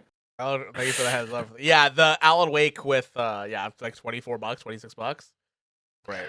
Oh, one of the radio dudes refers to it as X Twitter, as in like formerly Twitter, but also like X Twitter, and I think that's really funny. Let's see. I'm pulling it up. I'm still No trying reaction. to pull it up. Love that for me. No, that's I didn't. It's I didn't know what the fuck you were talking about. It's funny personally. because like even like when you try to embed links now, you can't just put Twitter. You have to put like F or VX Twitter. To VX Twitter, yeah. To like embed links now. It's dumb. It's fun times. R.I.P. Come hang out with me on Threads. We're having a great time. I don't know about you. I haven't checked Threads in months. That's why I can't find him. I'm on the wrong profile. That's why. There we go. There he is. What's the @ Here, I'm pulling it up right now. I might have him actually too. I might be wrong. I'm looking at a Josh right here. It is Dark Stampede. Dark. He is a wonderful artist.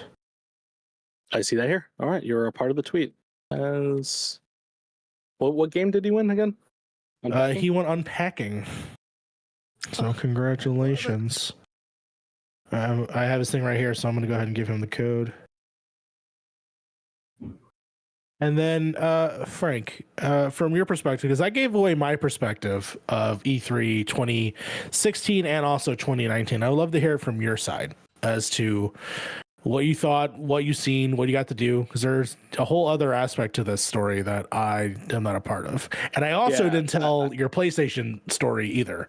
Oh yeah, so. there's a lot there. Here, let me finish with this tweet just really quick, and then I can get to that. Yeah. I've gone ahead and Strickland should have your code. So congratulations.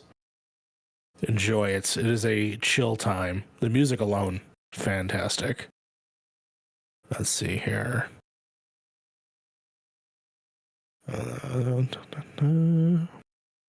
All right, cool. I posted a tweet. If somebody on the Pip account, because I'm not logged in on Twitter on Pip, can retweet that, we should be good. Can do. Or you can just copy the whole thing and then I'll just delete mine. Either or. Can do. Thank you. I think I'm only logged into Pip on Twitter on my computer. I can do that. I'm already done. I did it. Okay. Awesome. But yeah, no, E3. I have opinions about E3. I really enjoyed our time there. When we went Mario. Funny enough, at the time we didn't. I feel kind of regretful in a lot of ways because I think we definitely went there, in the idea that yeah, we're definitely going to come back. So I feel like we definitely put some stuff on hold or didn't do some stuff because we're like, hey, this is something that's going to show up every year at E3, just because we kind of already knew what E3 was already. Yeah.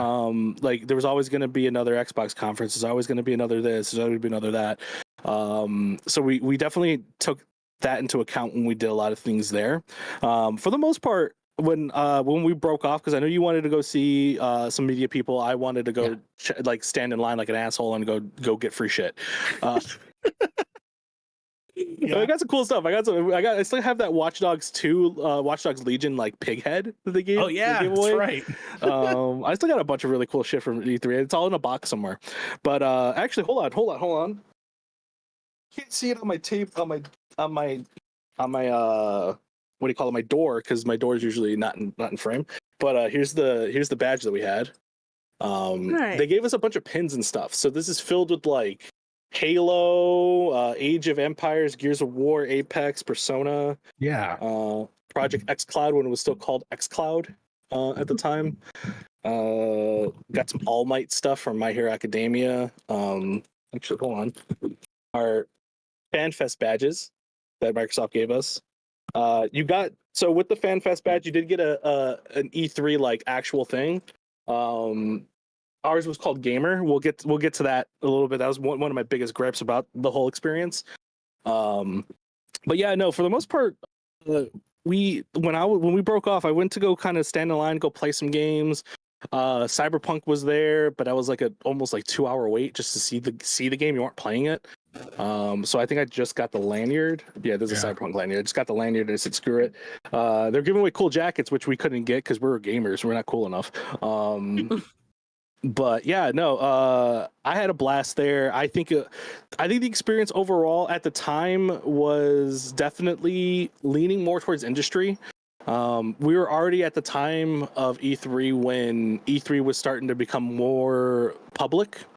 But then they would kind of flip-flop on that, if I remember correctly. Like some years it would be like not open to the public, some years it would be open to the public. I will say there were some I'm not going to call out any developers, but there were some developers who were very kind of rude if you were a gamer. It seems like at least at that time of the show, they didn't want to talk to anybody who wasn't media, which kind of sucks because, you know, we're paying for the games. You know what I mean? Like if I saw a cool game there, I would have actually like, you know, put money towards it. So to kind of be rude to your bottom line customer is kind of shitty, but there was a lot of that there at E3. That was kind of my biggest crux of it, is that as media, what we saw when we would watch these videos, right, Mario? On YouTube, on Twitter, on like Facebook, on G4 and everything, we would see the media side of all this, right? We would always see like, you know, media talking to like high level developers, you know what I mean? Getting cool shit, seeing like exclusive like previews of games and stuff like that. And other than like the Microsoft stuff, because Microsoft like hooked us up with cool stuff and let us do like our own little kind of smaller little events before the show, the day before the show, which was fucking awesome because they were super nice about everything and everything like that. When you actually got to E3, it felt like you were kind of pushed to the side almost in a little bit as like a gamer pass, right? Like these are the people who are spending money on like $1,000 ticket to even go into the event and stuff like that. There was a lot of it that was shut off to them. If like you couldn't go into, like, for example, you couldn't go into the Devolver booth, right? Like at all, period. They would not let you in. Unless you were media, no, they don't want you in that booth at all, which kind of sucked because it was far away from the event. If they had like put in like a pamphlet or something, I wouldn't even got that, but I walked over there and they're like, yeah, no, media only. Okay, fine, whatever. They had certain sections of certain parts of different developers also doing the same thing. I think Ubisoft had like a section for only media, only gamers. For the most part, the gamer ones were just like Watch Dogs, Rainbow Six, and all that, and then they're like preview stuff on the side. Funny enough, I think the only developers who really just didn't care whether you were a gamer or media was, ironically enough, Gearbox, because that's how I met Randy Pitchford and realized how sweaty he was. He's just walking around over there, which I thought was kind of cool. Did he try to do a magic trick? Did he try to do a magic trick for you? He was trying to do a magic trick of disappearing because he was trying to get the fuck out of there real quick. But I like that's the only thing that kind of like muddied it for me. Is just like, hey, you know, this is supposed to be a celebration of games for everybody, and it seems like at the time, which explains a lot, because if you look at kind of like the way people talk about E3 post, like I think like 2015, a lot of people have the same sentiments that unless you're media, you're not treated like anything. You're treated like, hey, you're just here. Right. And I think that kind of sucks, because like there's cool merch out there like I would have even paid for that. Like, no, only media only media can do this. Only the people who are bringing us in money can enjoy these luxuries. And I was like, that kind of muddied it for me. I mean, but that's what the whole show is, though. It's supposed to be for media. Yeah, but then don't let people join in. Don't make people spend thousands of dollars on a ticket so you can be a part of it. Like, if you are paying to be there, you are paying to have this experience. I totally understand from like the devs and the company's perspective being like, we have these strict embargoes, we have limited access to who knows what, like we are only trusting the media who have these like codes of ethics to follow to experience certain aspects of this. And I totally get like from a company perspective them being like, this show isn't for you, like it is not for the general audience to be here. It really was such a like industry trade show, right? And so once they started bringing in that outside perspective, they all of a sudden have to like completely adjust how they view this event, which, you know, we can question why that choice was made, but I 100% agree that if you are there as a fan and you are paying money to be there, you deserve to have a certain level of experience in that situation. Especially if you're spending like you said, like you're spending that kind of money. I feel like if you're spending that kind of money, when you go there, they should give you like swag bags and all that kind of stuff, and like at least a schedule. Like E3 usually for media is like you schedule everything out, right? You schedule this, you schedule that. I feel like people going there should have that as well, but not like as like for some of the games. Like for example, like Cyberpunk was never allowed to be seen by the public, but like they got like people got to see it, right? Obviously that one you don't want to show to the public, you want to show that to media. So like that won't be on the list. But for people that are attending, give them like a whole plethora of like games that they can play, that they can see. Just like let them schedule these things, right? Yeah. Kind of like what, like think of like how Disneyland does their shit, right? Just try to schedule stuff for that.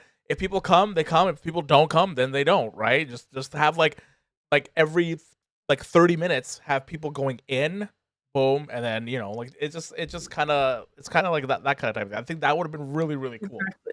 Yeah, and it makes sense too to like schedule stuff, because so like I don't know, Mar, you probably remember this. You probably came in later though, because I think you didn't wait in line for this one.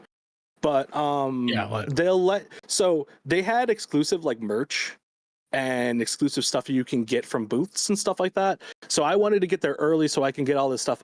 Like I can wait in line, get this stuff, get it out of the way, right? Because I like getting cool free shit. I like getting cool stuff from video games, especially if it's like exclusive. I want to have it, right? Yeah.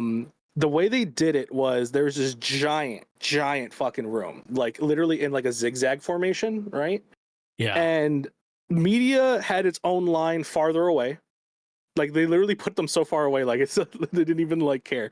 They got to go in 2 hours early. Got it. So they got first dibs on all the free stuff. They got first dibs on all the exclusive stuff. Funny enough, a lot of the exclusive stuff was gone by the time we got there.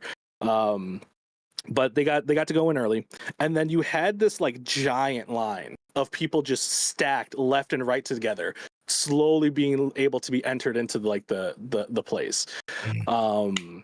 Which kind of sucked because you had to basically wait in line to then go into the event, to then wait in line to get something, to then go to the next thing to wait in line, which kind of sucks. But that's basically your amusement park kind of thing that you're gonna do anyway. Whether you go to like anywhere you go, there's always gonna be a fucking line.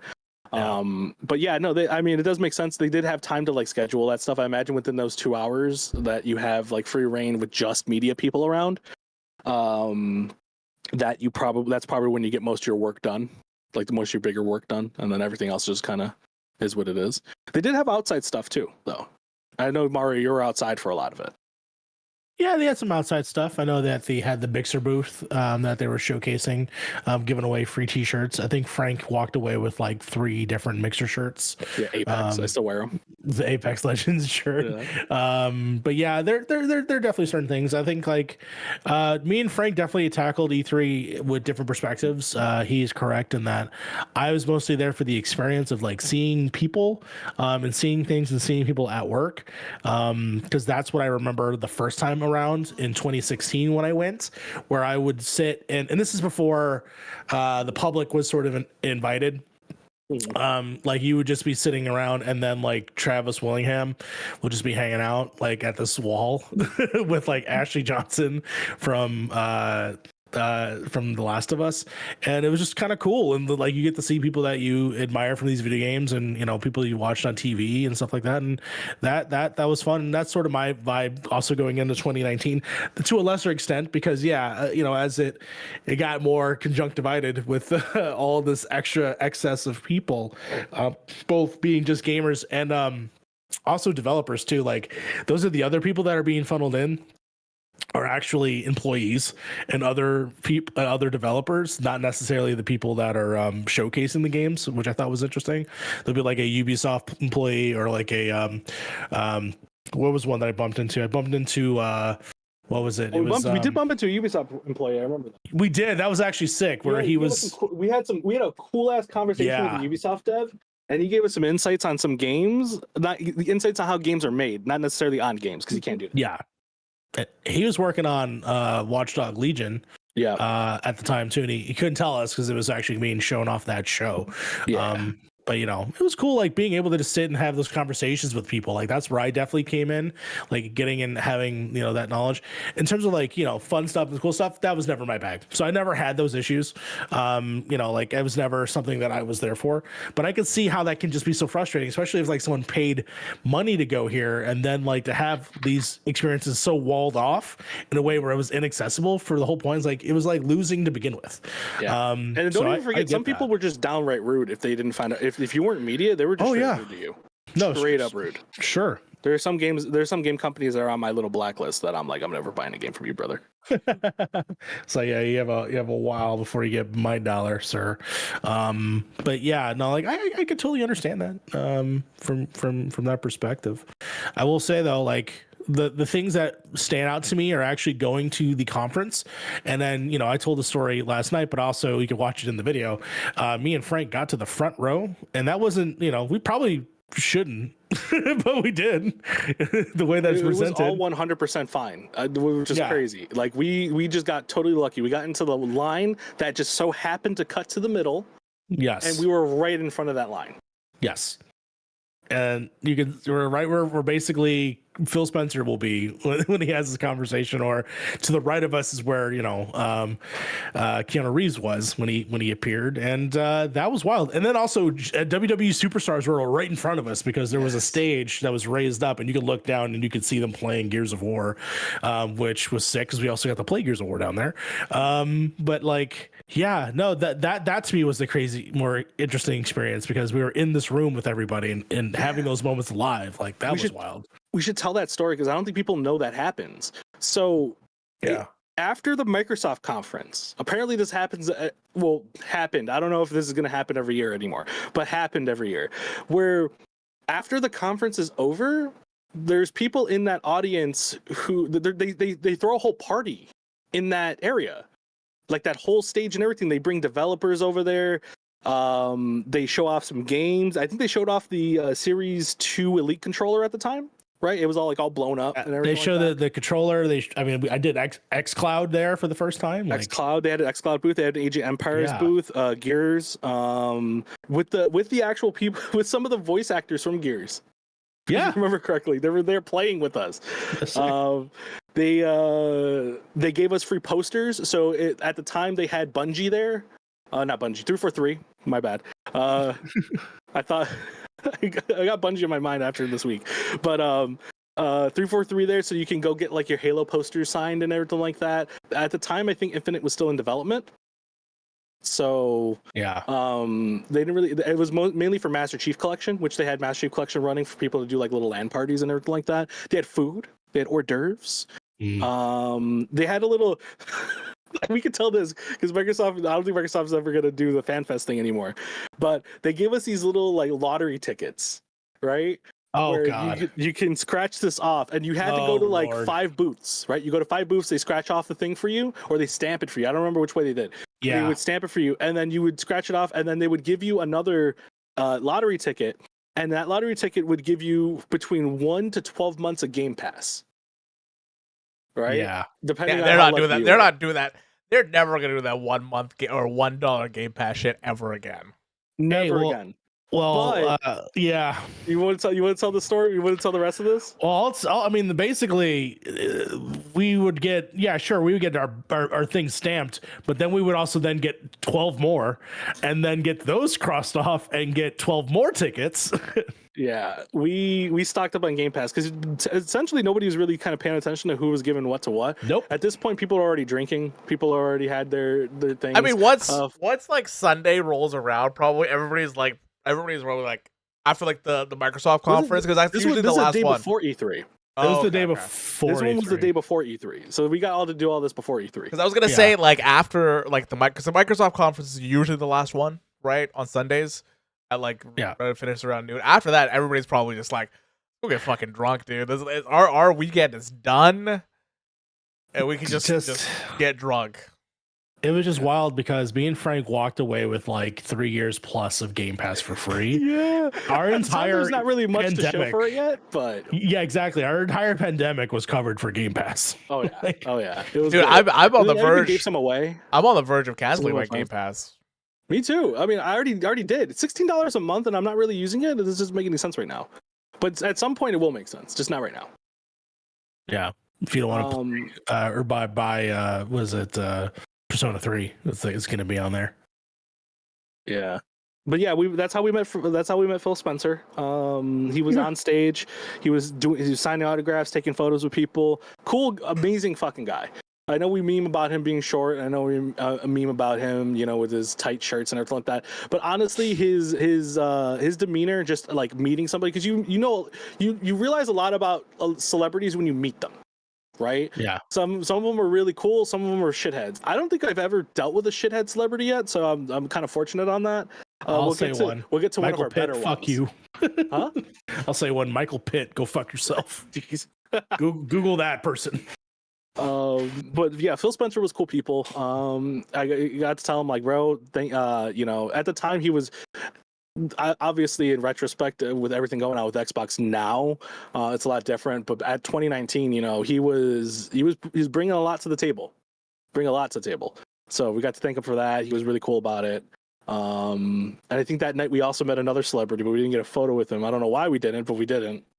If you want to talk about that, Mario. Honestly, on the topic of nice celebrities, shout out to Shuhei Yoshida, who is very nice and very kind. Yeah, I mentioned it before on this podcast, but I scared him during my visit at E3. I felt bad about that. I worked a panel he was hosting 1 year, and he was very cool. Very cool. But yeah, this place only had hors d'oeuvres, didn't have a lot of food. So of course Mario and I got a little hungry. I think our only like what's the word for it? Our only like sustenance that whole trip was we went to In-N-Out 3 times. Yeah, we went to a lot of In-N-Out. A lot of In-N-Out. That was wild. But on our way to In-N-Out, we saw another really cool celebrity. Mario, you want to tell them about that? Did we? Yes. It's a man walking down the street that we saw that was walking towards us. Oh, you're talking about the one. Yeah. I mean, the one and only Max Payne himself. Surreal moment. Fucking Sam Lake. Sam fucking Lake. This man. He's so pretty. For one, he is tall, by the way. He is tall, dude. I think he's taller than me. Hell of a dancer. And he looks just on screen. He looks like that in real life, which is so I understand like how weird that sounds, but like it is the uncanny. weirdest thing to see him. Yeah, because like I grew up playing Max Payne 1. You see his face all the time there. Yeah. He was in Max Payne 2 in some extent, And then I'm like, and then you see him in real life. You're like, what the fuck? It's Max Payne. Fucking Max Payne. It's That's Max your fucking face. Payne. It's your face. It's your face, man. And he's really cool about it. We're like, hey, what's up, Sam? And he's like, hello. Hello. Hello. Didn't get a picture because this is late at night.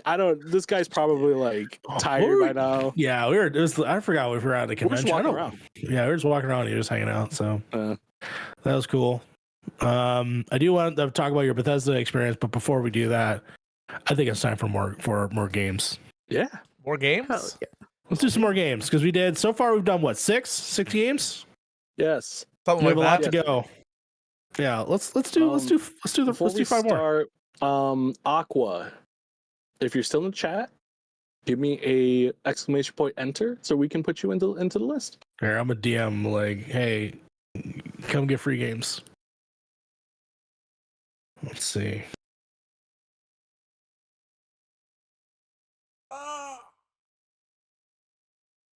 Let's see. Oh, he's in another chat. Nice. He's chatting with somebody in real quick. All right.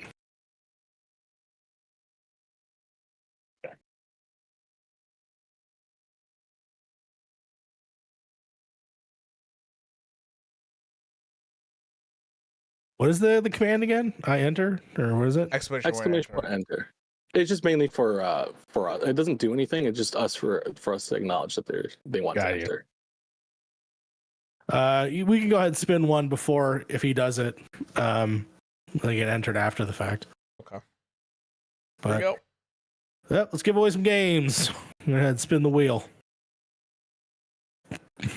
Currently, Lord and Carlos are banned. Jushin! Yeah. You did it! You did it, man! Hell yeah! What He did it! You just joined our Discord, so I'm gonna DM you directly. Here we go. And then...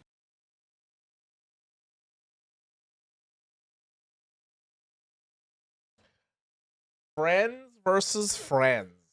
Friends versus friends. Jushin, you get a copy of Friends versus Friends. I'm sending that over to you right now, buddy. Bam. Just got it. All right. Let's go ahead and throw up another one. Okay.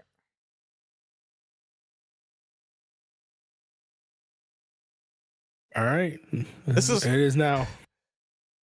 What? That's gotta be fee on Lucas's account. The amount of emojis that are being sent right now. Oh no. Lord again?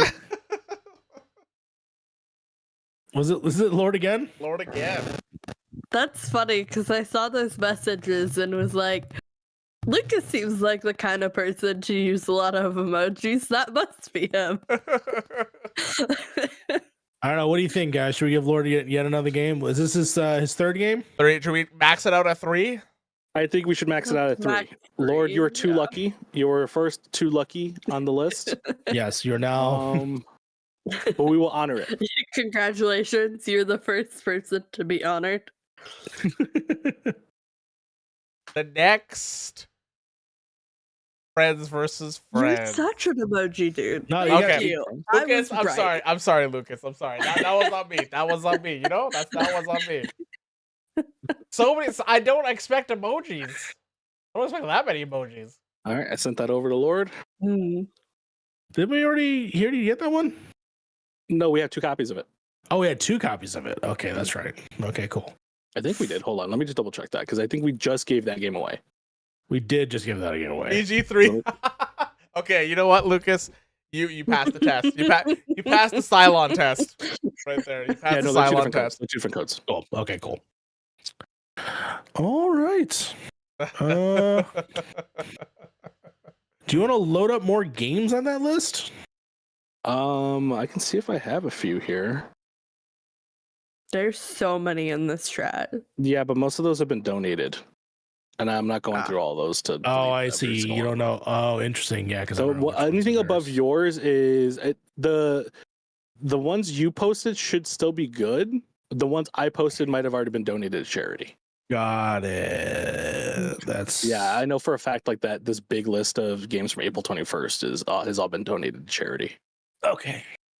but they're all individual types, so you don't want to. I see. Yeah, see, like I gotta go through each one of them. Okay. Let's see. All right. Well, we can throw in those other ones you have. Yeah, how about that? Harv, are you able to throw in, is it DE still available to type in there? What, the game? Yeah, so can you add more games? Yeah. Can you add Disco Elysium? I have one in there. I have Disco Elysium already in there. Is You there already have it in there? Okay, I'm gonna copy your stuff from the 31st of December. Okay. And hopefully, because I don't want to go too far back, because I think we've already done a game giveaway. And we might have used some of these. I also have a shit ton of...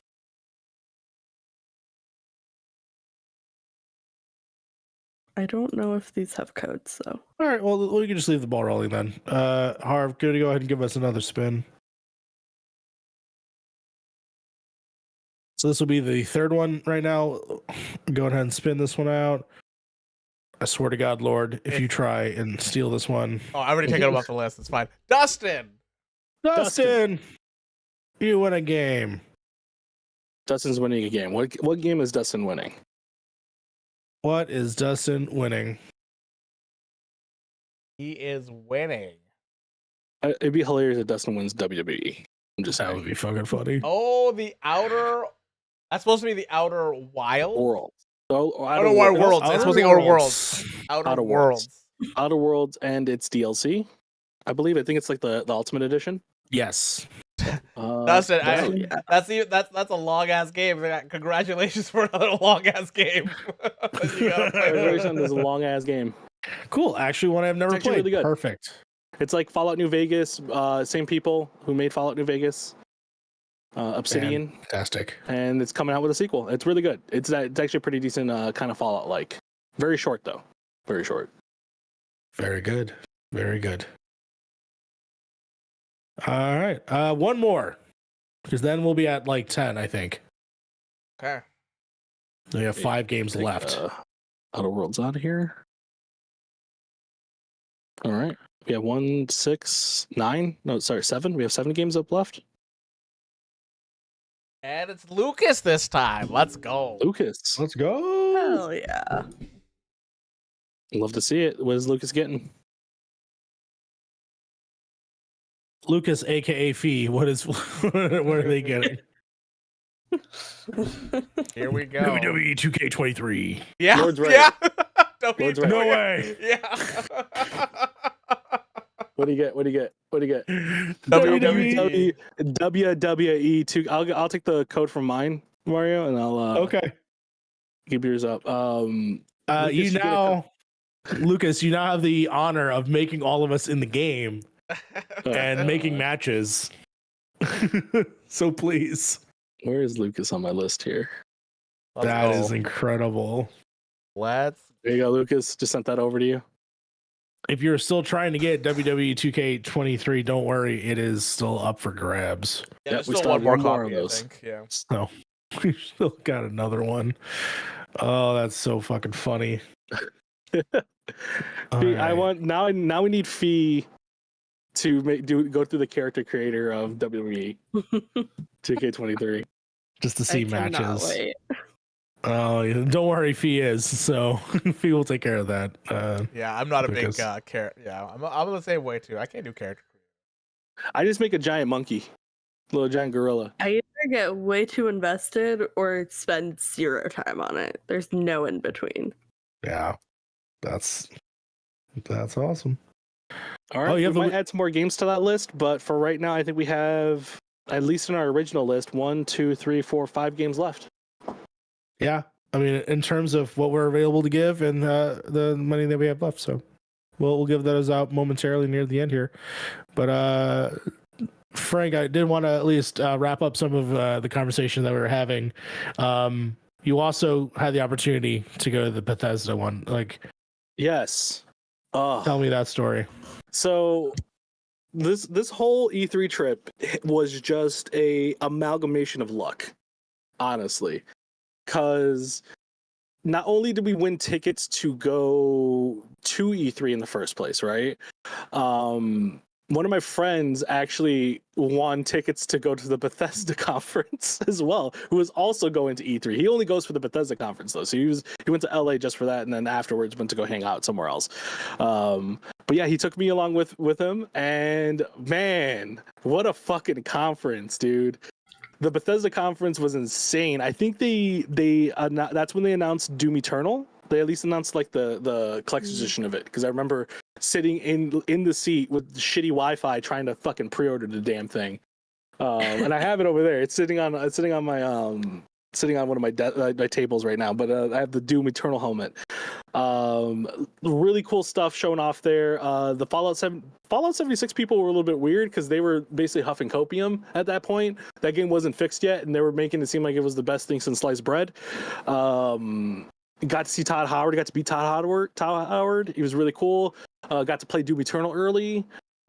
Pete Hines. Got to meet Pete Hines. Funny enough, they had food there. They had ice cream. They had pizza. They had tacos. Just go up, all you can eat tacos. Just go up and be like, hey, I want steak tacos. I'll give you like 3.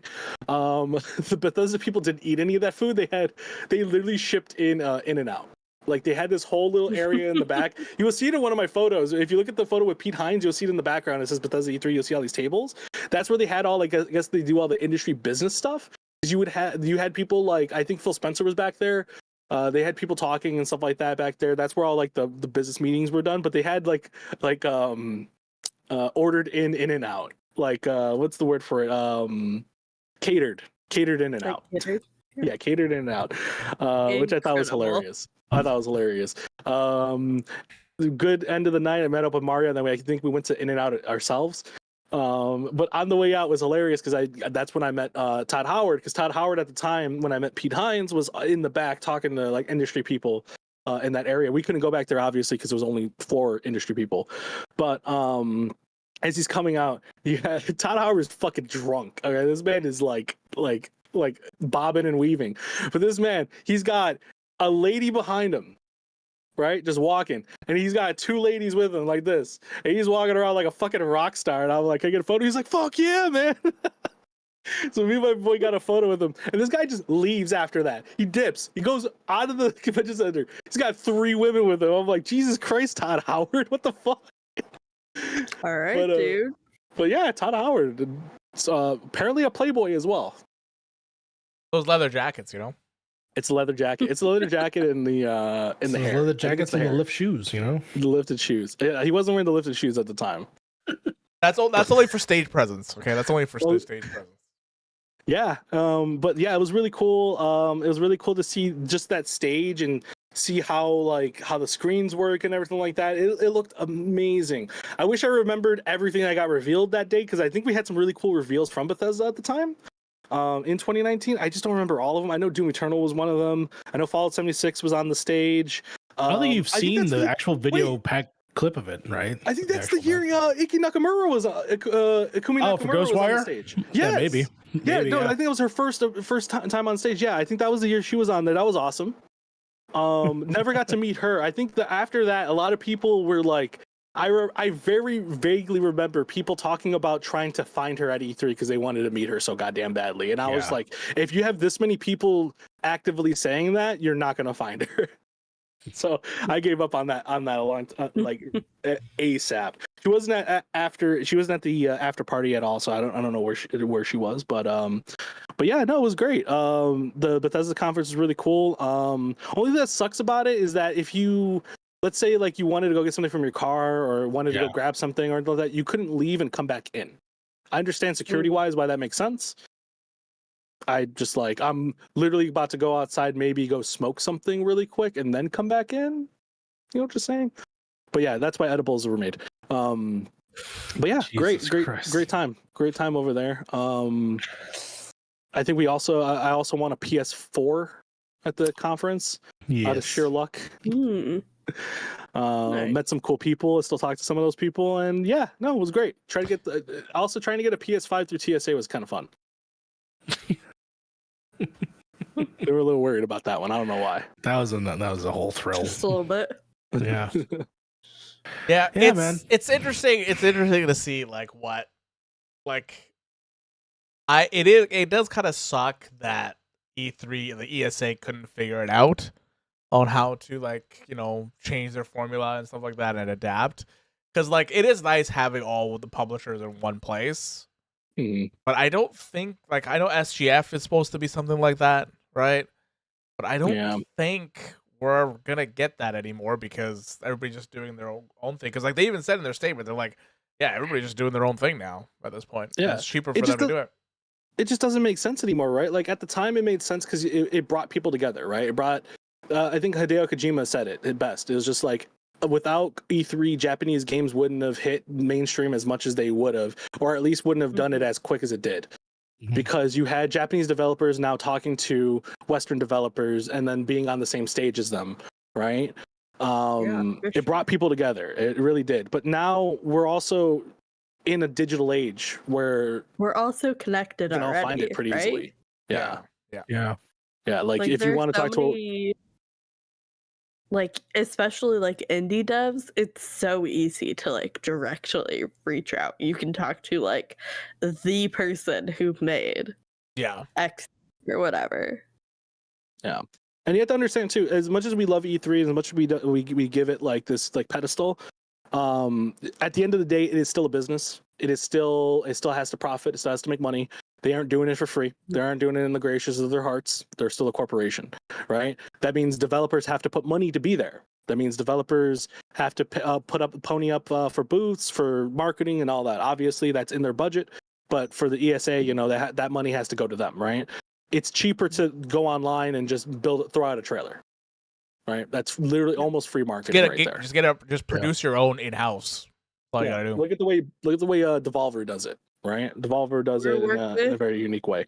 You know, incredible people, friends of the show, 6-1 Indie Showcase, who puts together an amazing show and does so, you know, on a very small budget and not charging any of the indie devs for submission fees. Yeah. And then, and if you wanted to do something very similar to that on E3, you're spending tens, thousands, hundreds of thousands of dollars for some companies, probably. Especially for a booth in a physical place. Like, that's easily many thousands of dollars. Yeah. At some point, the devs honestly, I think the death knell for E3, or at least the first little wound of it, was PlayStation leaving. PlayStation not being a part of E3 anymore definitely was a big blow to them. Mainly because, one, you're losing a lot of that Sony money. Two, you're losing a lot of that draw. You're losing basically almost half of a console, console fan base. Well, you're losing 1/3 of the triumvirate, right? Yeah, that's huge. Yeah, it's huge. And then once Microsoft started, Microsoft never left. I don't think they actually left. They never left, but the way they do it is it's in a separate area completely. It's not in the showcase area. Yeah. It's around the same time, but it's just not in the same area. Yeah, they used to all be in the same building, but then the last year, it was like Frank said, they actually just put everything inside the Microsoft Theater, now called the Peacock Theater, at the time. So E3, you know, it came, it was here, it was a moment for a while. It's a product of its time. It's definitely a product of its time. Things change, things have to evolve. Hey, dude, I honestly, as a content creator, I'm fucking happy. I can just react to these things at my house. I'm good to go, right? Sure. But like, as I don't have to put pants on. Yeah. Do I have pants on right now? You guys don't know, right? Well, I have to because I just went outside, but still. It's so cold. It's still cold. But still cold. Yeah. But like, it does suck having like that in-person thing as well. Like you can make connections that way, which is a big thing, right? You could talk to industry people. You can talk to That was the thing for media, right? Like you can actually go meet these people and talk to them, get your name known out there. I told the story in my video that I posted, but I'll tell a little bit of it now. My favorite thing about my first time I went back in 2016 was the IGN booth was pretty accessible at the time. It was very much like there were people, doing the behind the scenes of like all of the recording and stuff like that, and they're doing the interviews right there. But off onto the side, before people were even on screen, people were just hanging out and chilling. And I remember talking to Per Schneider, who's like the CEO over there at IGN, and just having a good conversation. Like, he recognized me the next couple times I would walk by. And then literally the end of the night, like, I'm walking home from the conference, my Airbnb was like actually like 2 blocks away. So I was like limp walking because I was walking all day at the convention. And as I'm walking down the street, I just see Per Schneider, and in my mind, I don't know if this happened or not, but he was like smoking a stogie, like just like a it's like a fat one. And he was dressed in the nines because the IGN party was on the same block as my Airbnb. And he goes, "Hey, Mario." And then I was like, "Hey, how's it going?" And I just kept walking. Like, that kind of shit, like, just, you don't get that unless you're going and you're doing these things. And that's the memories that I'm going to pull away from E3 forever, is meeting, the Kind of Funny crew for the first time, going to GameStop and talking to, Lucy James, which I didn't remember until a while back. I was like, oh yeah, I did talk to her beforehand. And then so many other things. Lucy O'Brien was the very first person I talked to, and they are wonderful. They work for Ubisoft now, but they used to be the reviewers over there at IGN. They did their review for Uncharted 4. It came out literally that week, and I remember their review was getting like lambasted, even though they gave it an 8. Like, it's still a positive review, and I was like, I love the review. I thought it was great. And so they were so wonderful and kind, and I won't ever have those memories unless I did it. And so I'm happy that I did it. I just want to tell you, me and Frank did it. I just want to say, Lucas, the reason why it's scandalous is because I need to express my artistic nudity here. So, like, oh God.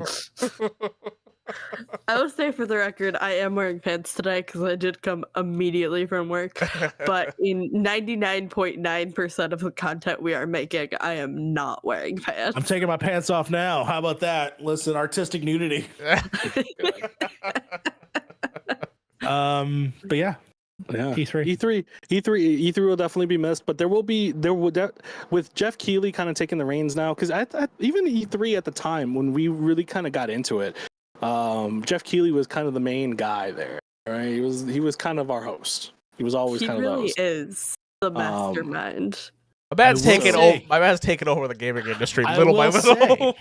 I will say that is now the thing I'm most scared about, is being the monolith of him taking over specifically, because we already have issues coming after the Game Awards.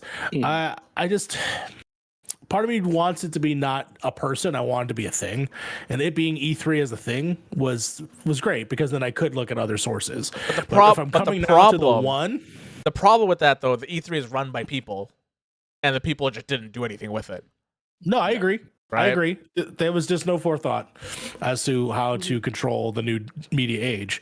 Now that we are here, we'll see. We'll see. I want to give him the benefit of the doubt. I know the Game Awards were like that part was rough, but I think he's tried to change. Like, there was one. In my opinion, there was like maybe a couple things that were like, like the speeches being too short. Yes. He acknowledged it afterwards.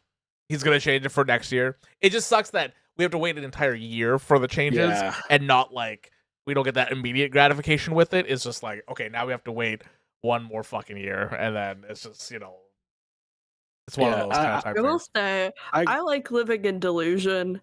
And so, like, don't take this seriously, but I'm like low-key convinced that man has never met a woman in his life. Oh, he's met plenty. Oh, Jeff Keighley? I don't know if I believe that. He's from Canada. We don't have time. Okay, we don't have time. But yeah, no, we're trying to survive the winter here, okay? But yeah, Jeff every year, like at least through the Game Awards, I'm with Harv, and I give him the kind of benefit of the doubt on this. Like, we joke, we jest about that, but at the end of the day, it's an event. You're gonna fuck up maybe, and then if you fuck up, every year he's reacted to the fuck up of last year. And sometimes the answer isn't as good and needs a little bit of a workaround. But for the most part, he's tried to actually, like, you know, fix it. I, as a Canadian woman, do not exist. Yeah, he's too busy fighting polar bears. That's something that we have to do around here. No, I would just let him. Like, he's doing I don't think we've really had a complaint on SGF for the most part. Summer Games Fest. I just think the reveals were overblown, honestly. Yeah, I have problems with like his timing and pacing and the way he puts together presentations, but that's like, you know, get a better technical director. Like yeah, like, for like staff wise, who knows their shit, and at some point let them do their thing. At some point, somebody else is gonna take over his stuff too. Like, he can't do it forever. Yeah.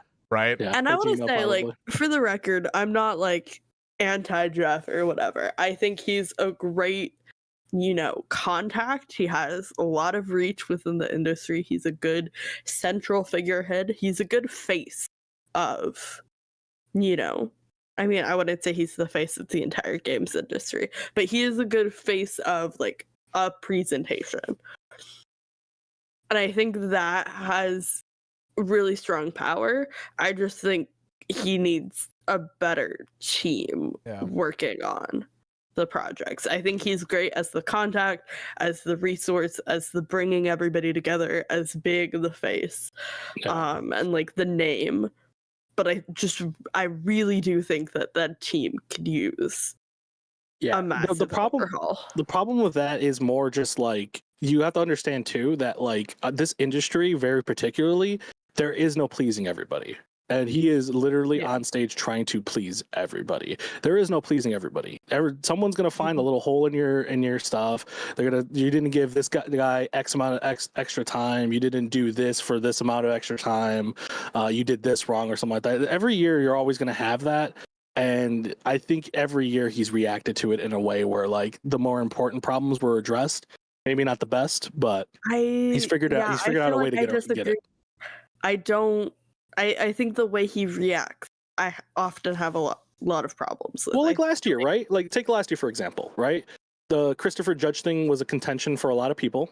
People had problems with it. Obviously, we didn't because we fucking love Christopher Judge. But again, you can't please this industry. This industry is full of people who have different opinions, different values, different ways they want things done too. So you have a lot of people going out, well, why did Christopher Judge get 8 minutes and this person didn't? Blah blah blah. Then you have the obviously the FromSoft stuff that happened at the end of the show with the kid rushing the stage, right? Jeff's come out since then being like, hey, we're gonna give people the time they need. They tried to schedule the time a little bit better this year in the Game Awards.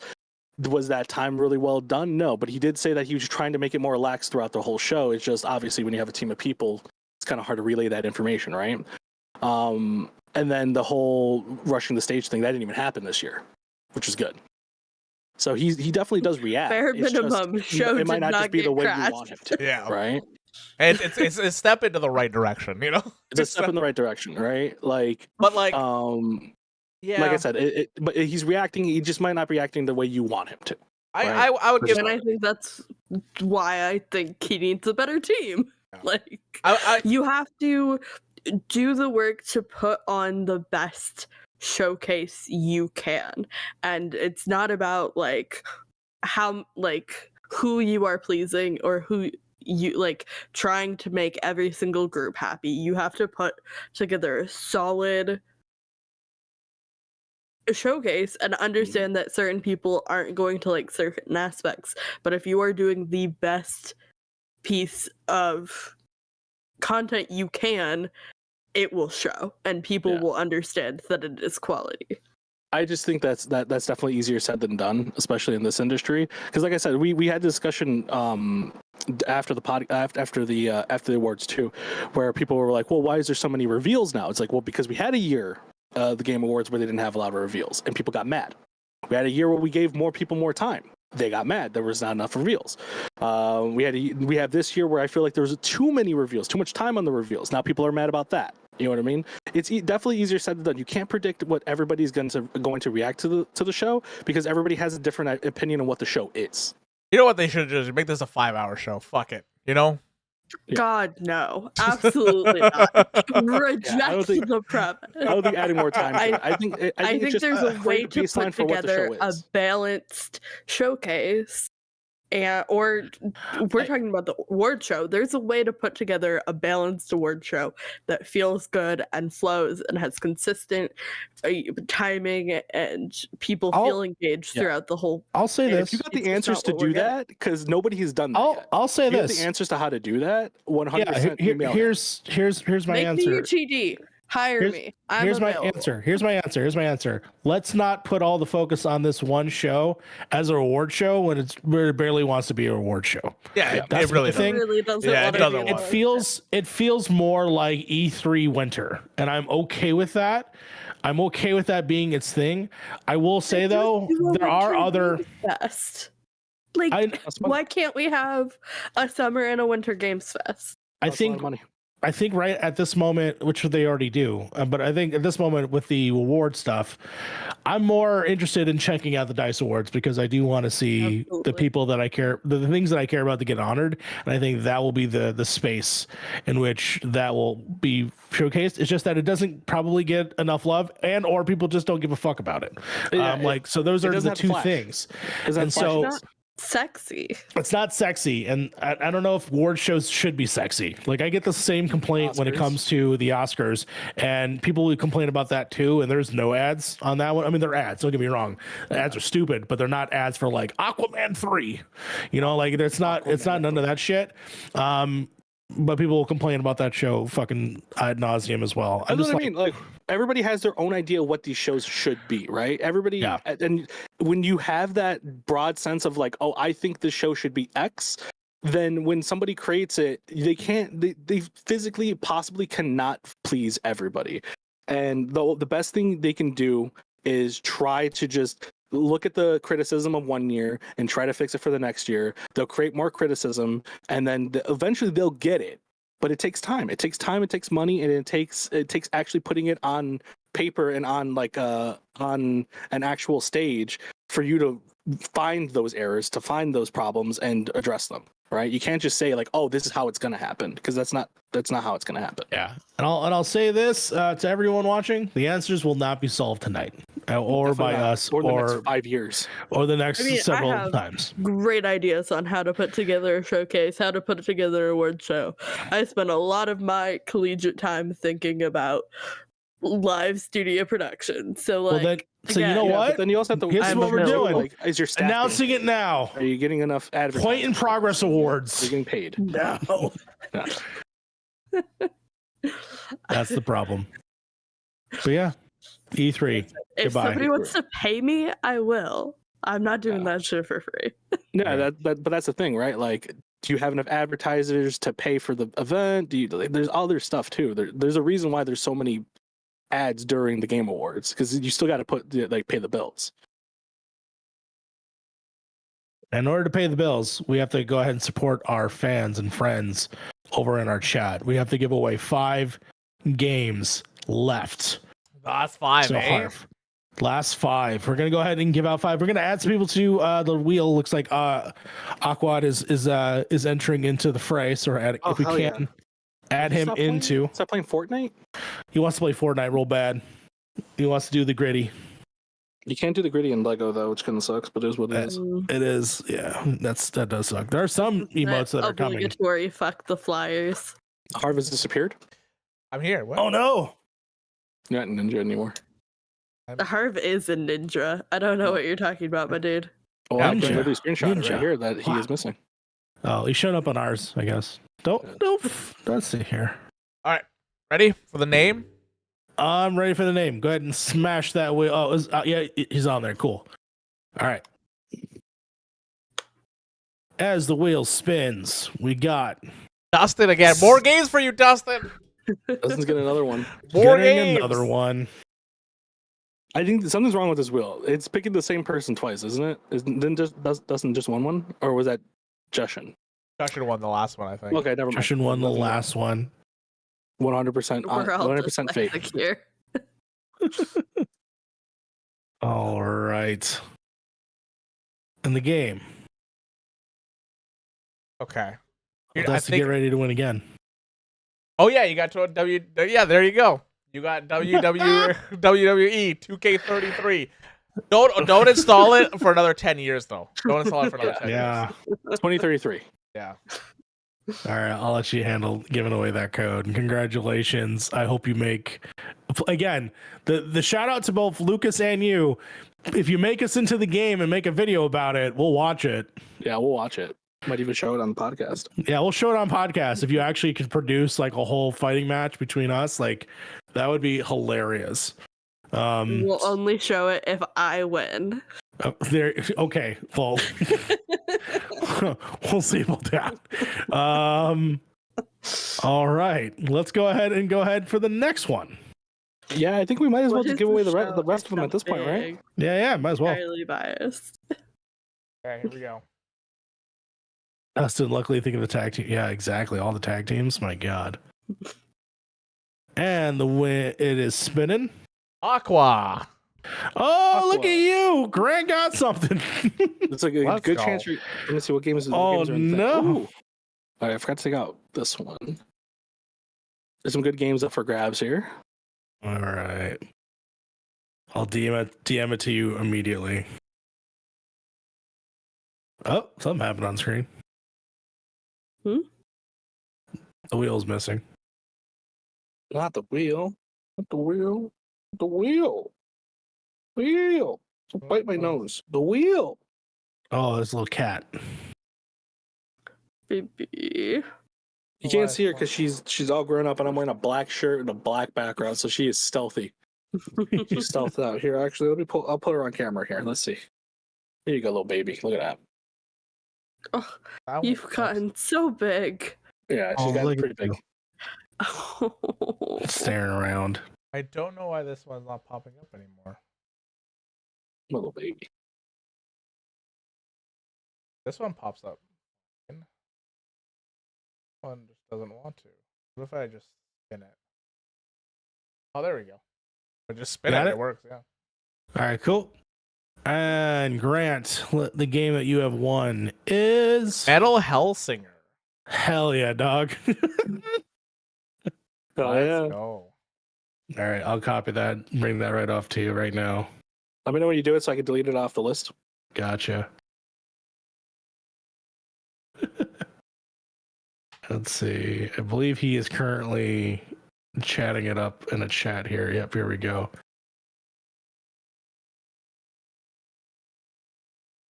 There you go. Metal Hellsinger is yours. All right, next one. Yeah, me.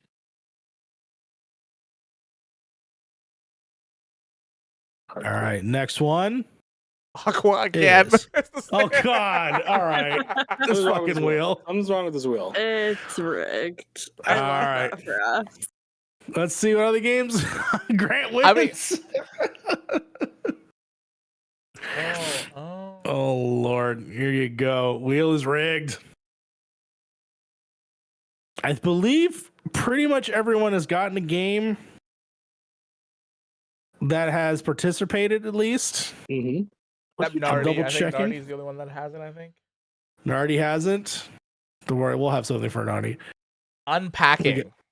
Unpacking. What? We have 2 unpackings? Yeah, we should. Yeah, we did have 2 unpackings. I think we already gave away one. We did. One, yeah. Yeah, so yours is still up here. Okay, cool. Then feel free to give him unpacking. Or I'll do it right now, actually. Yeah, great. Yeah. Fucking. Did you just kill him? No.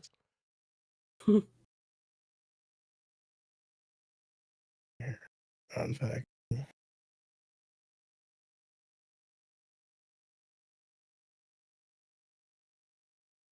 Technically, it can't be rigged only because it's still spinning while this is happening, so like it doesn't start at the same place every single time. Lord. All right, maybe you're just clicking in the same place every time. I'm just spinning, and yeah, maybe I don't know. You gotta ride whatever it says.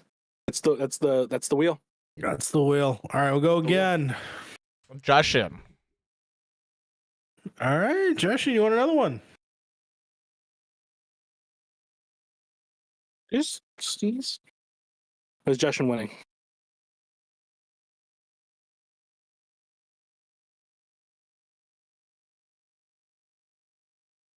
We're about to find out. Mm-hmm.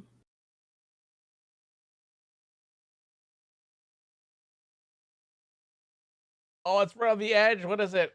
Oh, it's shoulders. What is that game? So it's like soldiers and shoulders. Soldiers and shoulders. Yeah, it's a weird name. I saw it earlier. I will send that over to you right now, Justin. Congratulations. Enjoy the free stuff. Okay, last one. I guess so.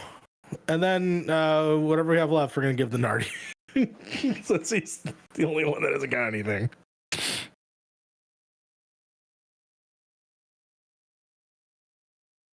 Unless it lands on you. Then you get nothing at all. That's the rule. Oh no, there's John Bernardo. That they haven't got one either yet. So that's okay. Finally, good shit, John. I'll send it off to him. Okay. And then they're gonna John, you are getting. Can you not bite my finger? You're supposed to be on here in love. Why are you biting me? Bite my fingies. Greedfall. Bite my fingies. Greedfall. Okay, I am getting the code. Let's see here. Is that my code over here? Yeah. Okay. You're going on the shoulder now. You need to start biting. I'm just messaging you directly via Twitter. All right, Nardi. We're gonna roll for you, buddy. We're gonna roll for you. Yeah, Nardi, you're getting a game. You're getting a game tonight. You got 3 games here. Disco, you got Toem, and First Class Trouble. Is there 3 great games? Only one of them requires friends. Hopefully we get you First Class Trouble. You can join in some First Class Trouble fun. Disco Elysium. It's a great game. I think it's the director's cut too, so I will send that over to you right now, buddy. Yeah. And I think we still have one more. I hope you like communism. 2 more.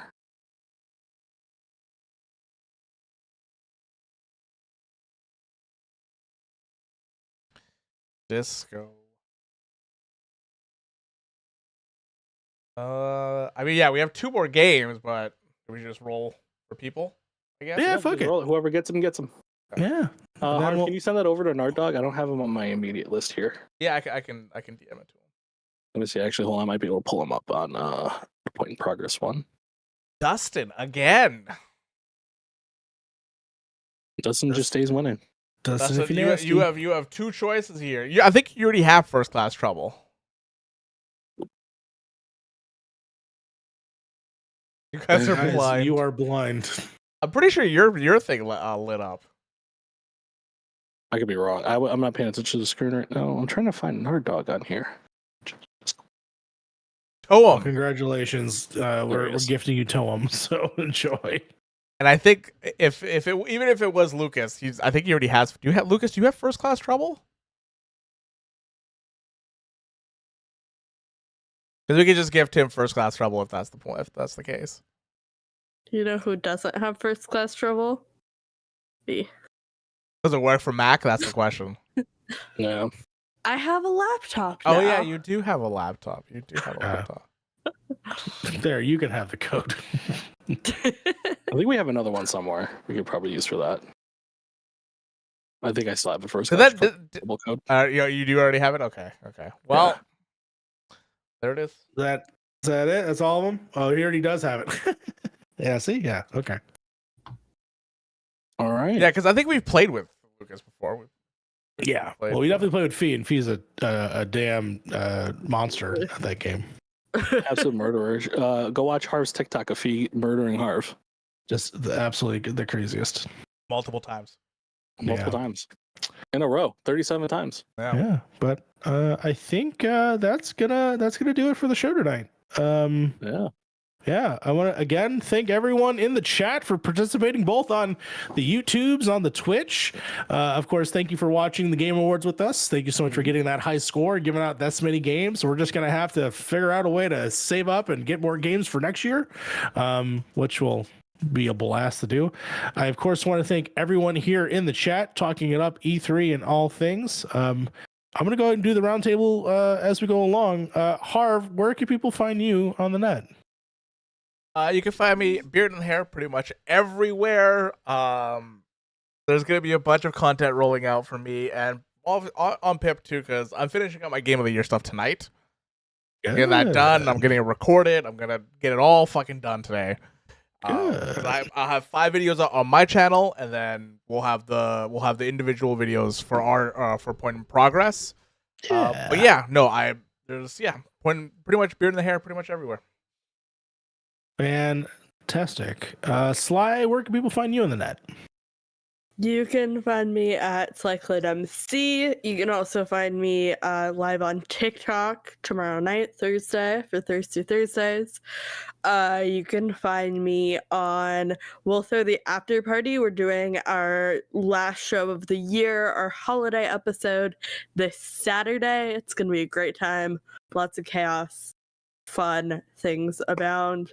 And I may or may not have a personal announcement on the 21st, so keep an eye out for that.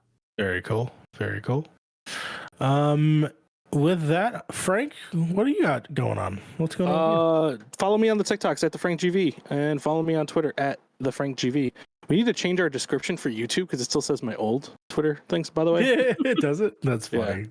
But yeah, shout out. Follow me on Twitter.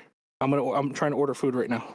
No, if it makes you feel better, it's also like I think 3 iterations ago of the theme music in the YouTube it's the wrong music bio still. Yeah, that's gross. So what before regularly we update things. Before we get to Mario chat, tell me if I should get Chipotle. All right, Mario, you can go. No, don't get Chipotle. Yes. It's overpriced. Don't get Chipotle. Find an actual Mexican and make quick up some food. I live in brown capital of North America. Okay, this is yeah. See if you can get good Indian food. Brown man. I can get good Indian brown food. Man to cook you some food. You know what? Get Chipotle. Just get Chipotle. Whatever. I'm gonna order a burrito now that you said that. You can find me everywhere. I'm mainly here at Point in Progress. You can also now find me over at Only Special Features, a secret YouTube channel that only has 3 videos live now on it because I privated all of everything else. But then you can also find me at Twitter / whatever the hell that it's wanted to be called these days, at that Mario Rivera. I also have it on Blue Sky and Threads. And this has been yet another edition of the Point in Progress podcast. Remember, stay progress, everybody. Goodbye. Stay progress. Stay progress. Okay. Just say it. Progress, I thought you said just say progress. All right, progress. Stay progress, everybody. Stay progressing, maybe. Bafana, you know we don't have In and Out. That's just I would go for In and Out burger. I would go for In and Out burger. And also, Dustin, that is 100% just about any kind of Asian food you can find in Vancouver, but Mexican food, not great here. Oh, that sucks, man. Yeah. When you come down to the state, when we get together, we got to get you some actual Mexican food. Yeah, we're gonna take you to Pilsen. I've been to LA and like San Francisco. LA's got great Mexican food. Great. Got some, but they put French fries in their burritos. I mean, that's just a different burrito. Yeah, that's just a whole different burrito. I've never had French fries in a burrito before. Yeah, I've had French fries burritos. It's not terrible. Del Taco puts French fries in a burrito. Yeah, that's not right. That should be that should be banned, honestly. I mean, we can't even say that Del Taco's an actual Mexican place at this point. No. It's like saying Taco Bell's a Mexican place. That's not true. Not true at all. All right, chat. Thank you guys so much for hanging out tonight. We appreciate you guys like crazy. Thank you guys for everybody that participated in all the giveaways and all that kind of stuff. Thank you. We're back. We have one more show right before the holidays. We'll talk about it. Maybe I'll be here. I'll be here. There might just be a release of some things. But I think I'll be here. Yeah, I should be here. But yeah, I'll be here. I'm not going to be home for Christmas. I'm going to be out. Yeah. Well, Christmas is on the 25th, guys. That's going to be the 20th. I'm just going to give you guys a heads up. Oh, the 20th? Oh, yeah, we should be good. Yeah. 1 week from now is the 20th. I don't have my calendar up, so I don't know what day that Friday falls or that Wednesday falls on. Yeah. All right. We'll figure it out. But until then, thank you guys so much, and we'll see you guys next week. All right. Remember to progress all over the place. All over your face, neck, and chest.